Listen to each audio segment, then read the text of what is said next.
আসসালামু আলাইকুম প্রিয় দর্শক শ্রোতা। আজ ১৬ই এপ্রিল বৃহস্পতিবার। প্রথম আলো উত্তর আমেরিকা আয়োজিত সাপ্তাহিক সম্প্রচার টক অফ দ্য উইক অনুষ্ঠানে আপনাদের স্বাগত জানাচ্ছি আমি সোহানা নাসরিন। সাথে আছেন ফরিদা ইয়াসমিন। বরাবরের মতো কারিগরি সহযোগিতায় আছেন আমাদের সাথে এইচপি রিতা। আজ আমাদের বিশেষ আয়োজন অটিজম সচেতনতা নিয়ে। অটিজম সচেতনতা দিবসটি ২য় এপ্রিল নির্ধারিত হলেও পুরো মাসব্যাপী এটি পালন করা হয়। তাই আমরা আজ একসাথে হয়েছি, শুনবো কিছু মায়েদের কথা যারা এই অনুষ্ঠানে অতিথি হিসাবে এসেছেন। অটিজম মূলত একটি স্নায়বিক বৈচিত্র্য বা অবস্থা, যাকে বর্তমান সময়ে অনেক অভিভাবক ও বিশেষজ্ঞরা নিউরোডাইভার্জেন্ট হিসাবে পরিচয় দিতে স্বাচ্ছন্দ্য বোধ করেন। এটি একজন শিশুর বা ব্যক্তির যোগাযোগ করার পদ্ধতি, শেখার প্রক্রিয়া এবং বিশ্বের সাথে সম্পর্ক তৈরির উপরে গভীরভাবে প্রভাব ফেলে। শুধু তাই নয়, একজন নিউরোডাইভার্জেন্ট ব্যক্তি কিভাবে শারীরিক নড়াচড়া করেন, বিভিন্ন শব্দ বা দৃশ্য অনুভব করেন এবং পারিপার্শ্বিক সংবেদনশীল তথ্যগুলো প্রক্রিয়াজাত করে, তাও সাধারণের চেয়ে ভিন্ন হতে পারে। সবচেয়ে জরুরি বার্তাটি হচ্ছে যে অটিজম সম্পর্কে সচেতনতা একটি উন্নত শুরু, তবে এর চেয়েও অটিজমের গ্রহণযোগ্যতা বেশি গুরুত্বপূর্ণ। কেননা সচেতনতা আমাদের একটি শর্ত হিসাবে অটিজম সম্পর্কে বলে, আর গ্রহণযোগ্যতা প্রকৃত সংকটমুক্ত ব্যক্তিদের বাস্তব জীবনযাপনের উপর আলোকপাত করে। যাই হোক প্রিয় দর্শক, প্রথম আলো ইউএস ফেসবুক পেজে লাইভ দেখা যাচ্ছে আজকের অনুষ্ঠানটি। আমাদের ওয়েবসাইট প্রথম আলো ny.com, আমাদের ইউটিউব চ্যানেল প্রথম আলো ইউএসএ শেয়ার করে সাবস্ক্রাইব করে আপনারা আমাদের সঙ্গে রাখুন, আপনারা সঙ্গে থাকুন। এই মুহূর্তে আজকে আমাদের সাথে যে সমস্ত মায়েরা যুক্ত হয়েছেন তাদের সবাইকে স্বাগতম ও ধন্যবাদ। আমি এরপরে ফরিদা ইয়াসমিনকে ডেকে নেব। তার আগে জানিয়ে দিই আমাদের সাথে ঠিক এই সময়ে কারা কারা আছেন। আছেন ফারজানা নাজ শম্পা, উনি কানাডা থেকে যুক্ত হয়েছেন।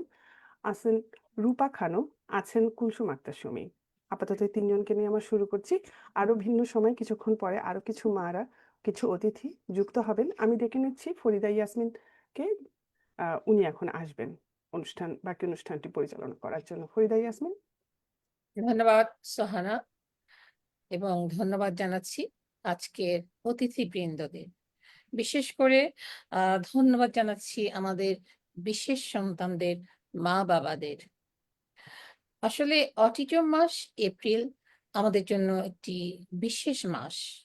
প্রতি বছর এই মাসে বিশ্বজুড়ে নীল বাতির মিছিলে অটিজম সচেতনতা দিবস পালন করা হয়। অটিজম বা এএসডি সম্পর্কে মানুষকে জানানো, মানুষকে সচেতন করা, এর লক্ষণগুলো নিয়ে আলোচনা করা এবং বৈষম্য দূর করার একটা অঙ্গীকারও আমরা এই মাসে মূলত পালন করি।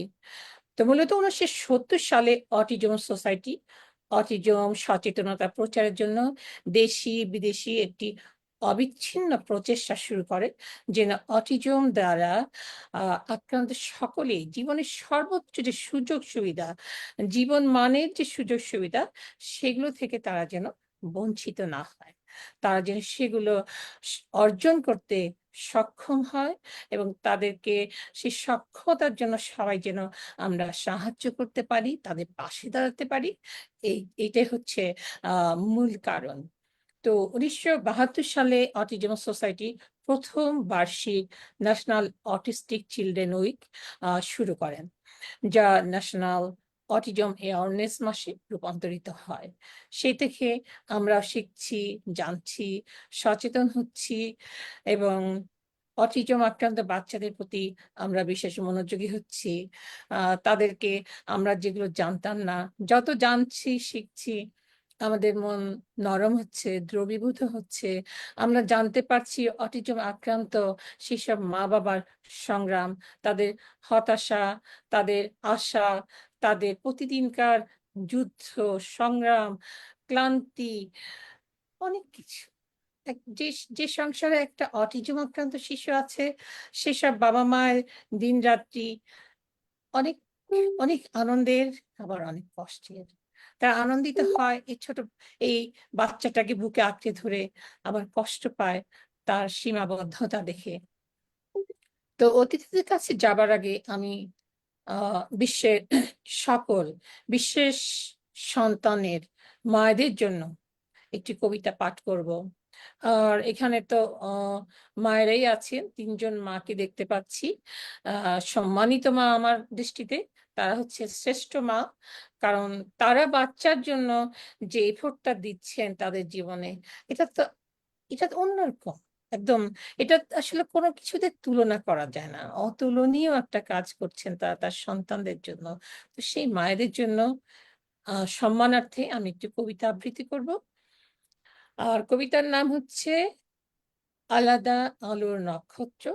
আর এই কবিতাটা লিখেছেন আ আমাদের এইচ.বি. রিতা। তো আমি দর্শকদের কাছে আজকাল সবসময় একটু মাপ চেয়ে নিই।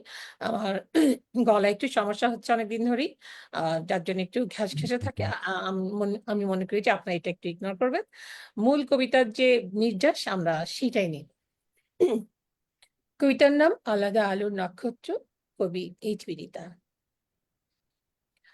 সে আমায় বলল, "মা, আমি তো কিছু পারি না।" আমি বললাম, "কি পারিস না?" সে অনেকক্ষণ ঝাউ পাতার দিকে চেয়ে থেকে বলল, "জানি না।" বাতাসটা খুব উল্টে দিচ্ছিল ক্যালেন্ডারের পাতা। সে আবার খুব নিচু স্বরে বলল, "আমি কেন তোমার মতো নই মা? কেন সবাই পারে, আমি পারি না?" আমি তার বুকের ধুকপুকানিতে কান পাতলাম। সেখানে কোনো জটিল ব্যাকরণ নেই, শুধু একটা নদী বইছে। আমি বললাম, "শোন পাগল, তুই কেন আমার মতো হবি? তুই তো একটা আলাদা গ্রহের ম্যাপ, একটা অচিন ছবি। তুই পারিস বৃষ্টি নামলে মেঘের সঙ্গে কথা বলতে। তুই পারিস একলা ঘরে নিজের ছায়ায় হাঁটতে। তোর যে না পারাগুলো, সেগুলো তো আসলে একেকটা গোপন হীরা। তোর চোখের ওই নির্জনতায় আমি নিজেকেই পাই খুঁজে ফিরে।" সে আমার আঁচলটা খামচে ধরল, যেন এক নিঃসঙ্গ চারাগাছ জাপটে ধরেছে আস্ত একটা মাটি। আমি মনে মনে বললাম, "আয় খোকা, তোকে আমার মতো হতে হবে না। তোর মতো করেই তুই এই পৃথিবীকে শিখিয়ে দে কেমন করে বুক ভরে নিঃশ্বাস নিতে হয়।" এই ছিল সব মায়েদের জন্য আমার আবৃত্তি করা এবং রিতার লেখা বিশেষ কবিতাটি। সোহানা নাজনীন, এখন তোমার কাছে ফিরে যাচ্ছি। অনেক, অনেক ধন্যবাদ ফরিদা ইয়াসমিন। চমৎকার একটা হৃদয়স্পর্শী কবিতা শুনলাম। আমার মনে হয় আমাদের এখন অতিথিদের কাছে ফেরত যাওয়া উচিত। তাদের সাথে কথা বলা উচিত। আমি আপনাকে আবার সময় মতো ডেকে নেব ফরিদা ইয়াসমিন। আপনি থাকুন আমাদের সাথে। এই মুহূর্তে আমাদের সাথে আমি কাকে ডাকবো আগে ঠিক করছি। রূপা খানমকে ডাকি। কারণ উনি মনে হয় হাসপাতালে অপেক্ষা করছেন আমাদের অনুষ্ঠানে। হাসপাতাল থেকে উনি যুক্ত হয়েছেন বললেন। তো রূপা খানম, আমি আপনার কাছে ফিরে যাচ্ছি। শুনতে পাচ্ছেন? আমি কি আনমিউট না মিউট? আচ্ছা, এখন মিউট, আমি শুনতে পাচ্ছি। আচ্ছা। আপনার কাছে আমি একটা যেটা প্রশ্ন আসলে আপনি আপনার মতন বলবেন। তারপরেও আমি জিজ্ঞাসা করছি যে আপনার সন্তানের সাফল্য বা সংক্ষেপে একটা সুখকর অভিজ্ঞতার কথা জানতে চাই। যেটা অটিজম সচেতনতা মাসে সমাজের প্রতি আপনাদের কি বার্তা হতে পারে? আপনার কি বার্তা হতে পারে সমাজের প্রতি? সেটা জানতে চাই। প্রথমেই অটিজম অ্যাওয়ারনেস মান্থ, এটা মানে এপ্রিল আসলেই আমার মানে কি বলবো, এটা বলতে গেলে অনেক সময় গলার স্বর আমার, এই যে তোমরা কথা মানে আপনারা সবাই মিলে বলছিলেন, আমার গলার স্বর থেমে যাচ্ছিল। মানে এই মাসটা যে এত স্মরণীয় হয়ে থাকে আমার ব্রেনটার মধ্যে, একটাই কারণ হচ্ছে আমার একটা স্পেশাল নিড চাইল্ড আছে। তো প্রথমেই আমি ধন্যবাদ জানাচ্ছি এই এই এত সুন্দর একটা অনুষ্ঠান এপ্রিল মাসে আয়োজন করার জন্য প্রথম আলোকে, এবং সেই সাথে এসবি রিতা, যিনি সবসময় আমাকে এই অ্যাওয়ারনেস মান্থে স্মরণ রাখে। তার হৃদয়ে যে আমি স্থান করতে পেরেছি, এবং একসময় আসলে আমরা সন্তানদের দিয়ে কেউ ভালো কাজের জন্য বাবা মার মুখ রাখিয়ে, কেউ ধরেন এই যে অটিজম আমার বাচ্চাটা আজকে, তার জন্য আমাকে সবাই চিনে, এটা আমি গর্ববোধ করি। এবং আমাকে বিভিন্ন অনুষ্ঠানে নাফির কারণে, আমার বাচ্চাটার নাম নাফি, ওর কারণে আমাকে ডাকে। ওর পরিচয় আমি পরিচিত আজকে। এই এসবি রিতা তার স্মরণে আছে আজকে এপ্রিল মাস এবং অটিজম অ্যাওয়ারনেস নিয়ে কথা বলতে হবে, সেখানে রূপা খানমকে সে ভুলেনি। এটার জন্য আমি অসংখ্য ধন্যবাদ রিতা তোমাকে। আর হচ্ছে ফরিদা আপা, আমার খুব শ্রদ্ধা এবং খুব ভালোবাসি উনাকে। উনি যে কবিতাটা পড়লো আমাদের বাবা মানে মাদের জন্য যাদের সন্তান এরকম স্পেশাল, এবং রিতার লেখা, এসবি রিতার লেখা, এটাও একদম হৃদয় ছুঁয়ে গেল। আসলেই সত্যি কথা, আমি কেন তোমার মতো হই না। অটিজম বাচ্চারা আমাদের মতো কি করে হবে? ওরা তো ওরা তো সম্পর্কের ইয়েটাই জানে না যে আমি ওর মা, বা কে ওর বোন, কে ওর ভাই। সম্পর্কের জিনিসটাই হচ্ছে ওদের চিন্তাধারা ডিফারেন্ট। তো তাদের চিন্তাধারাই থাকে সবসময় ডিফারেন্ট। এই ডিফারেন্টের সাথে মিশে যে যারা ওদের সাথে মিশতে পারে বা ওদের বুঝতে পারে, তারাই হয়তো ওদের কাছাকাছি যেতে পারে। তা না হলে হয়তো আছড়ে পড়ে থাকে। অনেক অটিজম বাচ্চা আছে যাদের ভাষা কেউ বুঝতে পারে না, যাদেরকে জানতে পারে না যে ওরা কি চায়। ওদেরকে হয়তো এক গোত্রে ফেলে দেয় যে হয়তো নিউরো সমস্যা অথবা পাগল, একরকম সেন্স চিন্তা করে। কিন্তু এখন অবশ্য অ্যাওয়ারনেস অনেক অনেক দূর চলে এসছে। অনেকে এগুলো নিয়ে রিসার্চ করে এবং সবাই যে এক গোত্রের না, এটা স্পেকট্রাম। তো এই হিসাবে কবিতাটা আসলে আমাকে একদম হৃদয়টা ছুঁয়ে গেছে। ধন্যবাদ রিতা, এত সুন্দর একটা কবিতা অটিজম বাবা মার জন্য লিখেছেন আপনি, এবং ফরিদা ইয়াসমিন কণ্ঠে সেটা পাঠ হয়েছে। অসম্ভব সুন্দর। এবং সর্বোপরি সোহানাকে আমি ধন্যবাদ না জানিয়ে পারছি না যে এই অনুষ্ঠানের উপস্থাপিকা হিসাবে শুরুটা যেভাবে করেছেন। আসলে সত্যি যে অ্যাওয়ারনেস হলেই মেইন থিং না, অ্যাওয়ারনেস তো আমরা সবকিছুতেই হই, কিন্তু একটা জিনিস ব্যবহার করাটা এটা বড় কঠিন। আমরা বলি না উপদেশ দেওয়াটা যত সোজা, উপদেশ পালন করাটা কিন্তু অনেক কঠিন। সব ক্ষেত্রেই সত্যবাদী হওয়া বা সৎ পথে চলা বা নিজেদের ধরেন ধর্মীয় অনুষ্ঠানগুলো করা, আমি একটু এগুলো আমরা মাঝখানে ইন্টারাপ্ট করছি রূপা খানম। জি জি আমাদের আজকের এই আয়োজনের সুযোগ আমাদেরকে যিনি করে দিয়েছেন, জি আমাদের এই মায়েদের জন্য, সবার জন্য, আহ, জি যতটুকু সম্ভব আমাদের একটু সম্মান জানানোর জন্য যেই সুযোগটা আমরা পেয়েছি, আমাদের প্রথম আলো উত্তর আমেরিকার সম্পাদক ইব্রাহিম চৌধুরী তিনি চলে আসছেন। ও তো অবশ্যই। অনেক ব্যস্ততার মাঝেও উনি আসছেন। আমার মনে হয় যে উনি এখন মিউটে আছেন, উনি সুযোগ করে হয়তো আনমিউট করে আপনাদের উদ্দেশ্যে কিছু বলবেন। তো রূপা খানম, আপনি আপনি বলেন, উনি আছেন এখানে। আচ্ছা, অবশ্যই। ও, সেটা তো প্রথমেই বললাম আমি যে প্রথম আলো এত সুন্দর একটা আয়োজন করে প্রতি বছর। শুধু এই বছর করেননি, উনি প্রতি বছরই করেন। এটাই হচ্ছে একটা কমিউনিটির কাজ, যে একটা অটিস্টিক বাচ্চা কিন্তু যখন হয়ে যায় না, এটা কি বলবো, এটা সমাজের, এটা কমিউনিটির হয়ে যায়। না হলে হবে না তো। কারণ একটা অটিস্টিক বাচ্চাকে নিয়ে রাস্তায় চলতে গেলে অনেক বিপর্যয়ের সম্মুখীন হতে হয়। একটা যে কোনো জায়গায় গেলে একটা অনুষ্ঠানে গেলে যে কোনো বিপর্যয়ের সম্মুখীন হতে হয়। এই যে ইব্রাহিম ভাই, যিনি প্রথম আলোর আম, পরিচালক এবং আমাদের সবারই খুব প্রিয় একটা ভাইয়া, ইব্রাহিম চৌধুরী ভাইয়া। তো উনি যে এই যে ওই অ্যাওয়ারনেস এর মাধ্যমে যে মানুষকে জানাচ্ছেন অটিজমটা কি। আমরা কম বেশি কিন্তু রাস্তায় এরকম অনেক দেখি এখন, কিন্তু আমাদের আমাদের সে আগের মতো ওই যে করুণার চোখে তাকানো বা চলে যাওয়া পাশ ফিরে এরকম না। অনেকে আমাকে জিজ্ঞেস করে, মামি ইউ নিড হেল্প। তো এই যে মা তোমার হেল্প লাগবে, এই জিনিসগুলো তো অ্যাওয়ারনেস থেকে আসছে। এগুলো তো আগে ছিল না। আমি তো নাফিকে নিয়ে আজকে, আমার ছেলেটার বয়স 23 বছর, শুরুতেও দেখেছি এখনো দেখি অনেক অ্যাওয়ারনেস বেড়েছে।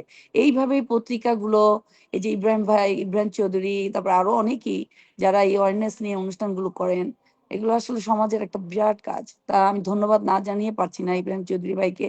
এত সুন্দর একটা এপ্রিল মাসে একটা যে অ্যাওয়ারনেস নিয়ে উনি যে আমাদের এই প্যানেলে স্থান দিয়েছেন।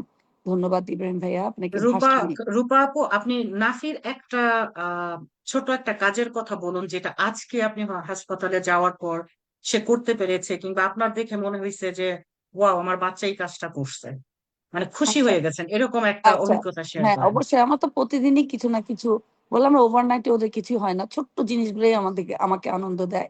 কারণ ওদের কাছে বড় কিছু আশা করা একদম মানে এটা স্বপ্নের মতো।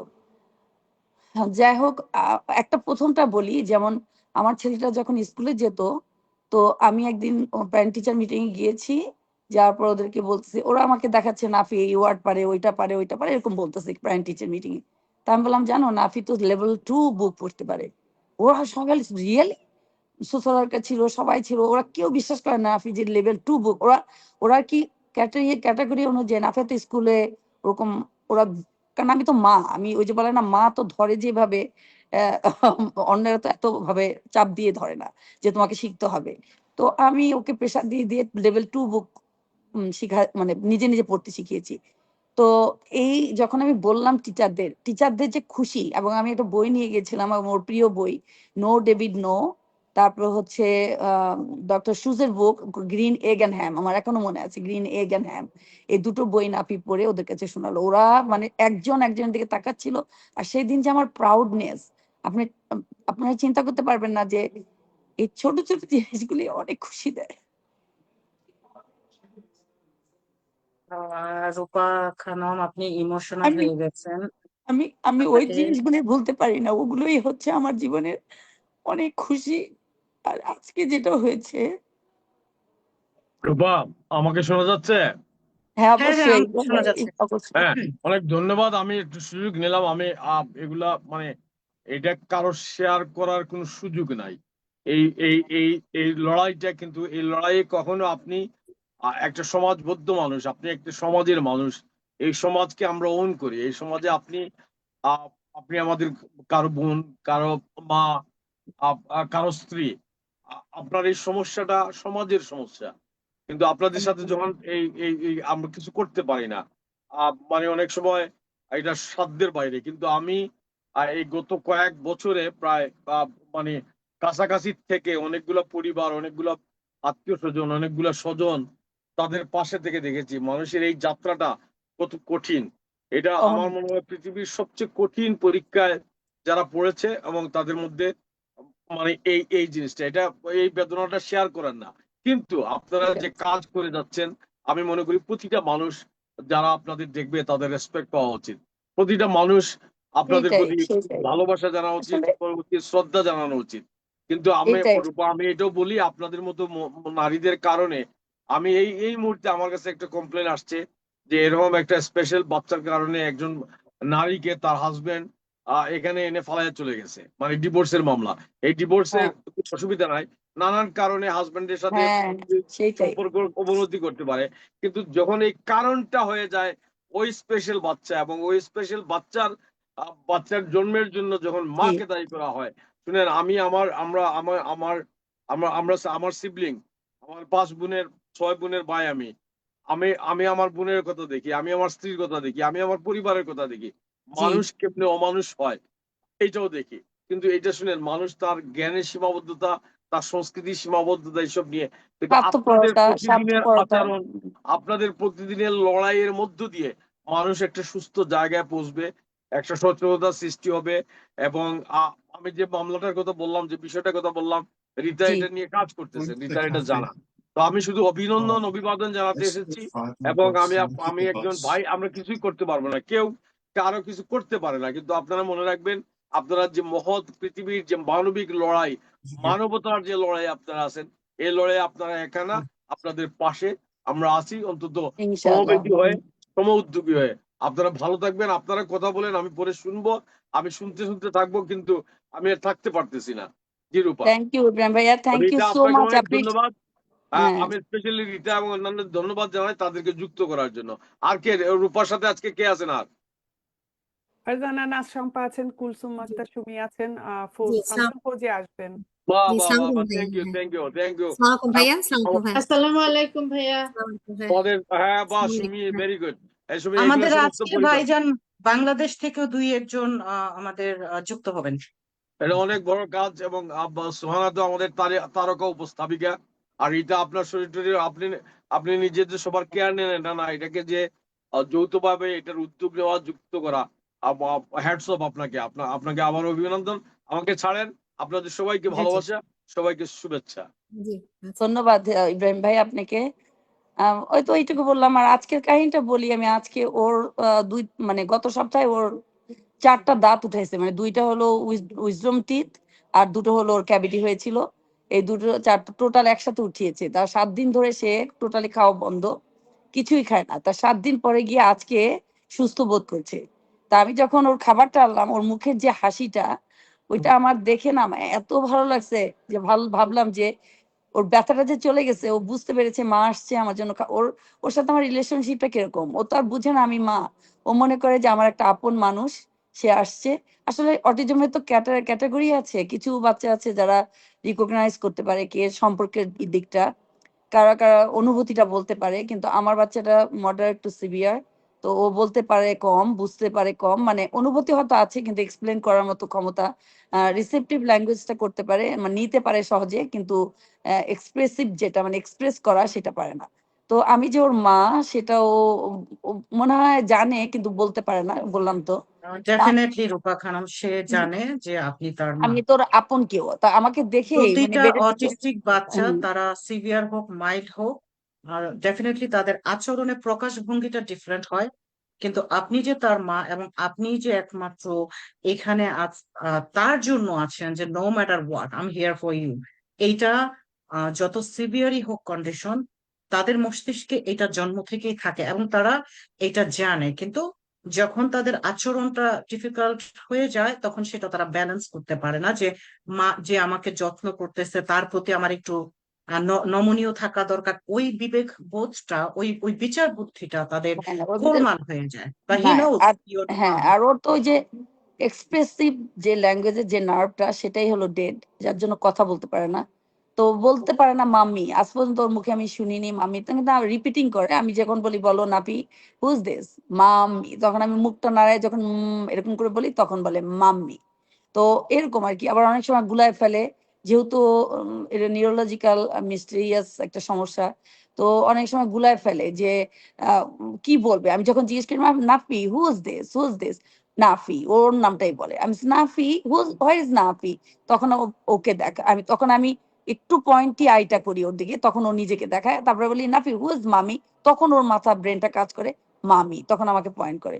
তো এরকম অনেক ধৈর্য ধরতে হয়, এগুলো তো হার্ট ব্রেকিং থিং, যে নিজের ওন সন্তান আমার। আর বিশেষ করে নাপিকে কেন্দ্র করে আমি আর ছেলে মেয়ে নেওয়া হয়নি আমার, কারণ যখন থেকে ও ডায়াগনোসিস হচ্ছে তখন থেকে আমার সমস্ত সত্তা দিয়ে আমি চেষ্টা করছি যে আমি ওকে কিভাবে উন্নতি করব, কারণ এই জগৎ সম্বন্ধে আমার কোনো জানাই ছিল না। যে কেউ কানে শুনলে কথা বলে না, বা কথা বললেও আবার এরকম আচরণ, এগুলো তো আমি দেখিনি কখনো। যে যার জন্য আমি প্রথম জীবনে যখন 4-5 বছর, মানে ওকে ওর জন্মের পরে 4-5 বছর কন্টিনিউ যখন হচ্ছে, আমি বিভীষিকাময় এক লাইফে ছিলাম। মনে হলো যে আমাকে কেউ বিশাল বড় একটা গর্ত করে কুয়ার মধ্যে ছুঁড়ে মারছে, অন্ধকার, চারিদিকে আমি কোনো আলো দেখি না। আমি ওর মধ্যেই আমি সাঁতরাচ্ছি কিভাবে বাঁচবো, কিভাবে বাঁচবো, কাউকে চিনি না, কাউকে জানি না, অথচ এরকম একটা বাচ্চা যে ঘুমায় না, খায় না, সারাদিন কান্না করে, তারপরে আচরণ কিছু তো করেই, মানে এই ধরনের আর কি। তারপরে তো আস্তে আস্তে জানতে শিখলাম যে এরা কি, যখন জানলাম আস্তে আস্তে একেবারেই জেনে ফেললাম যখন, যে এদের কোনোদিনই নেভার গো ওয়ে, অটিজম নেভার গো ওয়ে, ইমপ্রুভমেন্ট হবে নেভার গো ওয়ে। এটা আরো হার্ট ব্রেকিং হলো।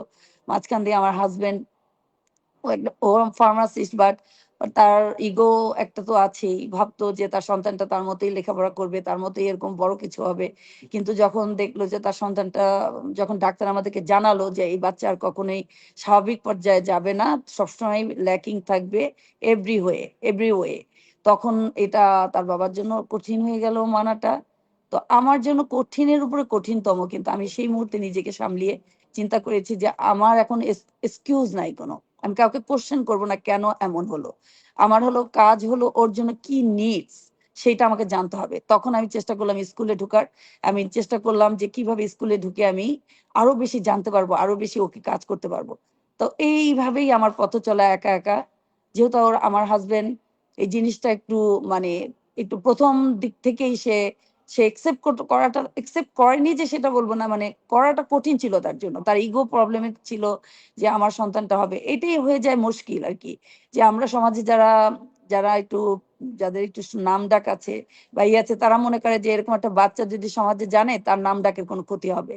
তো এই জিনিসটা আমাকে পীড়া দিত, কিন্তু আমার কষ্ট তো না শেয়ার করতে পারতাম সন্তানের সাথে, না পারতাম স্বামীর সাথে, কিন্তু আমি মুখ বুঝে সব সহ্য করে আমার সন্তানকে আমি ওর দায়িত্বটা পালন করে গেছি, কারণ ওর কিন্তু জন্য আমি। আপনাকে আমরা স্যালুট জানাই যে আপনি অনেক কিছু অতিক্রম করে এখন একটা পর্যায়ে আসছেন, যে আপনি এখন কে কেয়ার করলো না করলো সেটা আপনি না, আপনি নিজেই আমি এখন এখন কেয়ার এটা করি করেন না। না। এটাই আমার কাছ থেকে, এটাই আমরা এগুলা মেসেজ। নিয়ে কথা বলবো। হ্যাঁ, এটা নিয়ে আমার মেসেজ যে জীবনে চলার পথে কেউ হেল্প করবে না, খারাপের জন্য বলেন, দুঃখের জন্য বলেন, কষ্টের জন্য বলেন, খুব কম মানুষই আছে পাশে থাকে।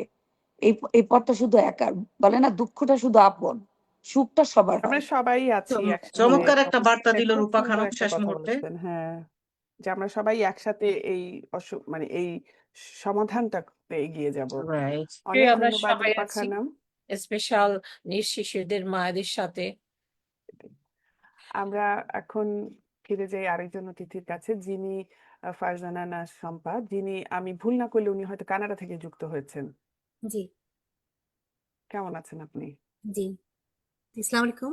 ওয়ালাইকুম সালাম। ভালো আছেন? হ্যাঁ, আছি, ভালো আছি। আপা খুব ভাল লাগছে। রীতা আপা চমৎকার কবিতাটা শুনলাম। সুন্দরভাবে ফরিদা আপা উপস্থাপন করলেন। আমার মনে হলো আমার জীবনটার একটা প্রতিচ্ছবি দেখলাম প্রতিটা কণ্ঠে, মানে ওই কবিতার ফরিদা প্রতি। আপা পাঠ না করলে রীতা আপার কবিতাটা নিয়ে প্রশংসা করার সুযোগ হতো না। না, রীতা আপা তো সবসময় ভালো লেখেন, অসম্ভব সুন্দর লেখেন, এবং উনি ওনার জীবন বোধের জায়গাটা অনেক গভীর। সবসময় আমার মতামত দেওয়া হয় না, তবে দেখি আমি। তো আজকে আমি নর্থ আমেরিকার প্রথম আলোকে সবসময় মানে সাধুবাদ জানাই এরকম মানে প্রয়োজনীয় এবং গুরুত্বপূর্ণ একটি বিষয় নিয়ে আলোকপাত করার জন্য। আমার আমার অটিজমের সাথে আমার জার্নিটা আসলে আমার না, আমার আমার এবং আমার হাজবেন্ডের জার্নিটা 16 বছরের। আমার ছেলের নাম হচ্ছে আবরার। ওর এই জুলাই মাসে ইনশাল্লাহ আল্লাহ রহমতে 16 বছর হবে। গত 16 বছরের জার্নিটার থেকে আসলে রূপা আপার সাথে আমি আসলে একমত। কারণ আমি ধীরে ধীরে শিখেছি, অনেক না পাওয়া থেকে শিখেছি, অনেক শূন্যতা থেকে শিখেছি, যে শূন্যতাগুলো সবসময় মানে সুন্দর শূন্যতা না, শূন্যতা শব্দটাই তো আনন্দের না। তবে আমি রীতা আপা আমাকে একটা লেখা দিতে বলেছিলেন, ওখানে একটা বিষয় বলেছিলাম যে আমরা আসলে সচেতনতার জায়গায় আসলে থাকলেই চলবে না, অন্তর্ভুক্তির জায়গায় নিতে হবে। ইনক্লুশনটা হবে তখনই যখন আমরা আরো বেশি অ্যাওয়ার হব। অ্যাওয়ারটা কিভাবে হব? আমি ব্যক্তিগতভাবে যেটা করি গত 16 বছরে, আগের আপনাদের একটি আয়োজনে আমি বলেছিলাম যে প্রথম দিকে আমাকে যখন 2.5 বছর বয়সে আবরা ডায়াগনোস্ট হলো, আমাকে দেখলে, আমরা আরেকটি শহরে থাকতাম কানাডার, হ্যালিফ্যাক্সে, ওটা ইস্ট সাইডে, কয়েকজন আমাকে অ্যাভয়েড করতো, এটা আমাদের কমিউনিটির মধ্যেই, এবং ভারতীয় কয়েকজন। মানে যেই লিফটটা আমি ব্যবহার করতাম সেই লিফট দিয়ে কেউ যেত না, আমি আবরাকে নিয়ে বের হতাম বা আমার হাজবেন্ড বের হতো। কিন্তু দুঃখজনকভাবে তারাও যথেষ্ট সচেতন, মানে গবেষণা পেশায় আছেন, বৈজ্ঞানিক, কিন্তু যে কোনো কারণেই কিছু কুসংস্কারচ্ছন্ন মনোভাব আছে সেই, যেগুলো আমাদেরকে অনেকটা মানে অষ্টে পৃষ্ঠে বেঁধে রাখে। সেই কারণে হয়তো বা আমাকে অ্যাভয়েড করতেন। কিন্তু ধীরে ধীরে এরকম অনেক বাধা আমি পেয়েছি, অনেক অবহেলা যেটা যদি বলেন সেটাও দেখেছি। দেখতে দেখতে অনুভব করেছি যে আমি যদি এফেক্টেড হয়ে যাই, যেটা আমি এখানে ক্যানাডিয়ান নার্সদের সাথে কথা বলেছি, ডাক্তারদের সাথে কথা বলেছি, আমি যদি এফেক্টেড হয়ে যাই, তাহলে যেটা হয় আবরারের উপর সেটা একটা প্রভাব পড়ে। মা তো মায়ের সাথে থাকে প্রতি মুহূর্তে। আবরারকে আমি খুব গভীরভাবে দেখা শুরু করলাম, মানে শুধু মায়ের চোখ দিয়ে না, একজন নার্সের চোখ দিয়ে দেখা শুরু করলাম। ডাক্তারদের অনুরোধে, আমি তো আর ডাক্তার হতে পারবো না, আমি লক্ষ্য করতাম আমার অভিব্যক্তিগুলো ওকে খুব এফেক্ট করে যায়। তা আবরার আপনাদের দোয়ায় আল্লাহর অশেষ রহমতে কথা বলে, সবকিছুই করে, কিন্তু ওকে যেটা হলো প্রতি মুহূর্তে আমার ধরিয়ে দিতে হয়। আ- রূপা আপার সাথে আমি একমত। ওরা যখন ওর বই পড়ে বা নিজে জামা পোশাক চেঞ্জ করে, এর চেয়ে আনন্দের খবর আর কিছু হতে পারে না। এবং এই বাসাটা, আমরা এখন ব্রিটিশ কলম্বিয়ায় মেইনল্যান্ড ভ্যাঙ্কুভারে এসেছি, এট ওয়েস্ট সাইডে, কানাডার ওয়েস্টে আছি। তা এখন এইখানে আসার পর হলো কি, পরিবেশটা পরিবর্তন হয়েছে, 3 বছর হলো এসেছি। সেটা আবরার উপর একটু এফেক্ট করলো, কারণ ও একটা জীবনে অভ্যস্ত হয়ে গেছে। কিন্তু আমি ওকে এভাবে ট্রেনিংটা দিয়েছি যে আপা, যে তোমাকে ঘরের কিছু কাজ করবে, আমাকে করে দেবে। ও দেখা যাচ্ছে অনেক ভোরে উঠে যায়, 6টার সময়, স্কুল 8টার সময়, আমাদের স্কুলটা বাসার সামনে। আমি বললাম যে তুমি এত ভোরে কেন উঠো? ও খুব গুছিয়ে দেখি বলা শুরু করলো যে আমি ওকে একসময় বলেছিলাম প্রতিটা মানুষ ডিফারেন্ট বাবা, তোমাকে ক্লাসে যারা তোমাকে নিয়ে হাসাহাসি করছে বা কষ্ট দিচ্ছে, ওরাও ডিফারেন্ট, কারণ ওদের অভিজ্ঞতা হয়নি। বাট তুমি কিন্তু অসম্ভব স্পেশাল। আমি এটা প্রায়ই বলতাম। ওর বাবা খুব বেশি না বললেও আমি অনেক বেশি বলতাম, কিন্তু এটার যে একটা ইতিবাচক এফেক্ট হবে আমি বুঝিনি। সে গতকাল আমাকে একটা চমৎকার উত্তর দিল ভোরবেলায়, যে আম্মু আমি ভোর 6টায় উঠি কেন? কারণ আমি যে ডিফারেন্ট। মানে এটা খুব আস্তে আস্তে বলেছে, এটা আমার জন্য শ্রেষ্ঠ পাওয়া আর কি। ও বলেছে এই কথাটা যে আমি তো ডিফারেন্ট, আমি স্লো পেস। এটা সে অনেক ভেঙে বলেছে। সেই জন্য গার্বেজটা আমি ফেলে আসি, জামাটা গুছাই, আল্লাহর কাছে একটু প্রে করি। রাফির মতো না, আমার তো দুটি ছেলে, জমজ ছেলে, রাফির মতো তো আমি এত তাড়াতাড়ি পারবো না, আমি যে ডিফারেন্ট। তুমি তো বলেছো আমি ডিফারেন্ট, তাই মা বাবার একটা ভূমিকা আছে আমি মনে করি। যখন বয়সটাও কম ছিল, কান্না নিয়ন্ত্রণ করতে পারতাম না প্রথম দিকে। আপনাদের সুখের গল্পটার মধ্যেও কান্না চলে আসে, চলে আসে, কারণ ও যখন রাত আপনাদের সকালবেলা সুখেও উঠে কান্না চলে আসে। বললো যে আম্মা আমি ডিফারেন্ট। এবং কালকে যেটা হয়েছে, আমি ইচ্ছাকৃতভাবে বাংলা স্কুল বলে অনলাইনে, আমাদের রসন আপা আছেন এখানে, রসন হক আপার বোন, উনি আমাদের এখানেই থাকেন ব্রিটিশ কলম্বিয়ায়। ওনারা বাংলা স্কুলে একটা অনলাইন আয়োজন করছেন, আমি ইচ্ছাকৃতভাবেই আবরারকে দিয়ে দিয়েছি ওখানে। আমি জানি, কারণ এটা করলে হবে কি, অনলাইন ওর চোখাচোখি যে ইন্টারাকশনটা বেশি হবে। তা ওরা বললো যে বাংলা গান গাইতে পারো, আমি ওর সামনে অনেক গান গাই, অনেক কথা বলি, গান গাই, কথা বলতেই থাকি আমি, অনবরত অনর্গল কথা বলি। সে, যেটা আমার ছোট ছেলে রাফি খুব সুন্দর গিয়েছে, এরপর আবরার গাইলো। আমি খুব অবাক হলাম, মানে এত সুন্দর করে এসো হে বৈশাখ বলল। এবং আমি ওকে অনেকদিন আগে বলেছিলাম রবীন্দ্রসঙ্গীত একটু ডিফারেন্ট ভাবে গাইতে হয়, একটু ভরাট গলায়, গলাটা একটু ছেড়ে গাইতে হবে, এসো হে বৈশাখ। ও যেটা মনে রেখেছে, এবং ওই অনলাইন স্কুলে ওর আপারাও বললেন যে এত সুন্দর কণ্ঠ দিয়ে ছেড়ে গাইছে আবরার, আমরা আশা করতে পারিনি। মানে আমার জীবনে গত 16 বছরের যে অবহেলা, যে অবজ্ঞা পেয়েছি, তার পাশাপাশি অনেক চমৎকার অভিজ্ঞতা জন্ম দিয়েছে আবরার। আবরার আমার জীবনে একটা অধ্যায়ের মতো। কানাডার ডাক্তার, নার্স, যাদের সাথে আমার দীর্ঘ সময়ের জার্নি, আমার এবং আমার হাজবেন্ডের জার্নি। ওর চোখে একটু ইস্যু আছে, মানে ওর কিছু মানে চোখে একটু সমস্যা আছে, কিন্তু ওটা ওটা আল্লাহ রহমতে চশমা পরে ঠিক আছে।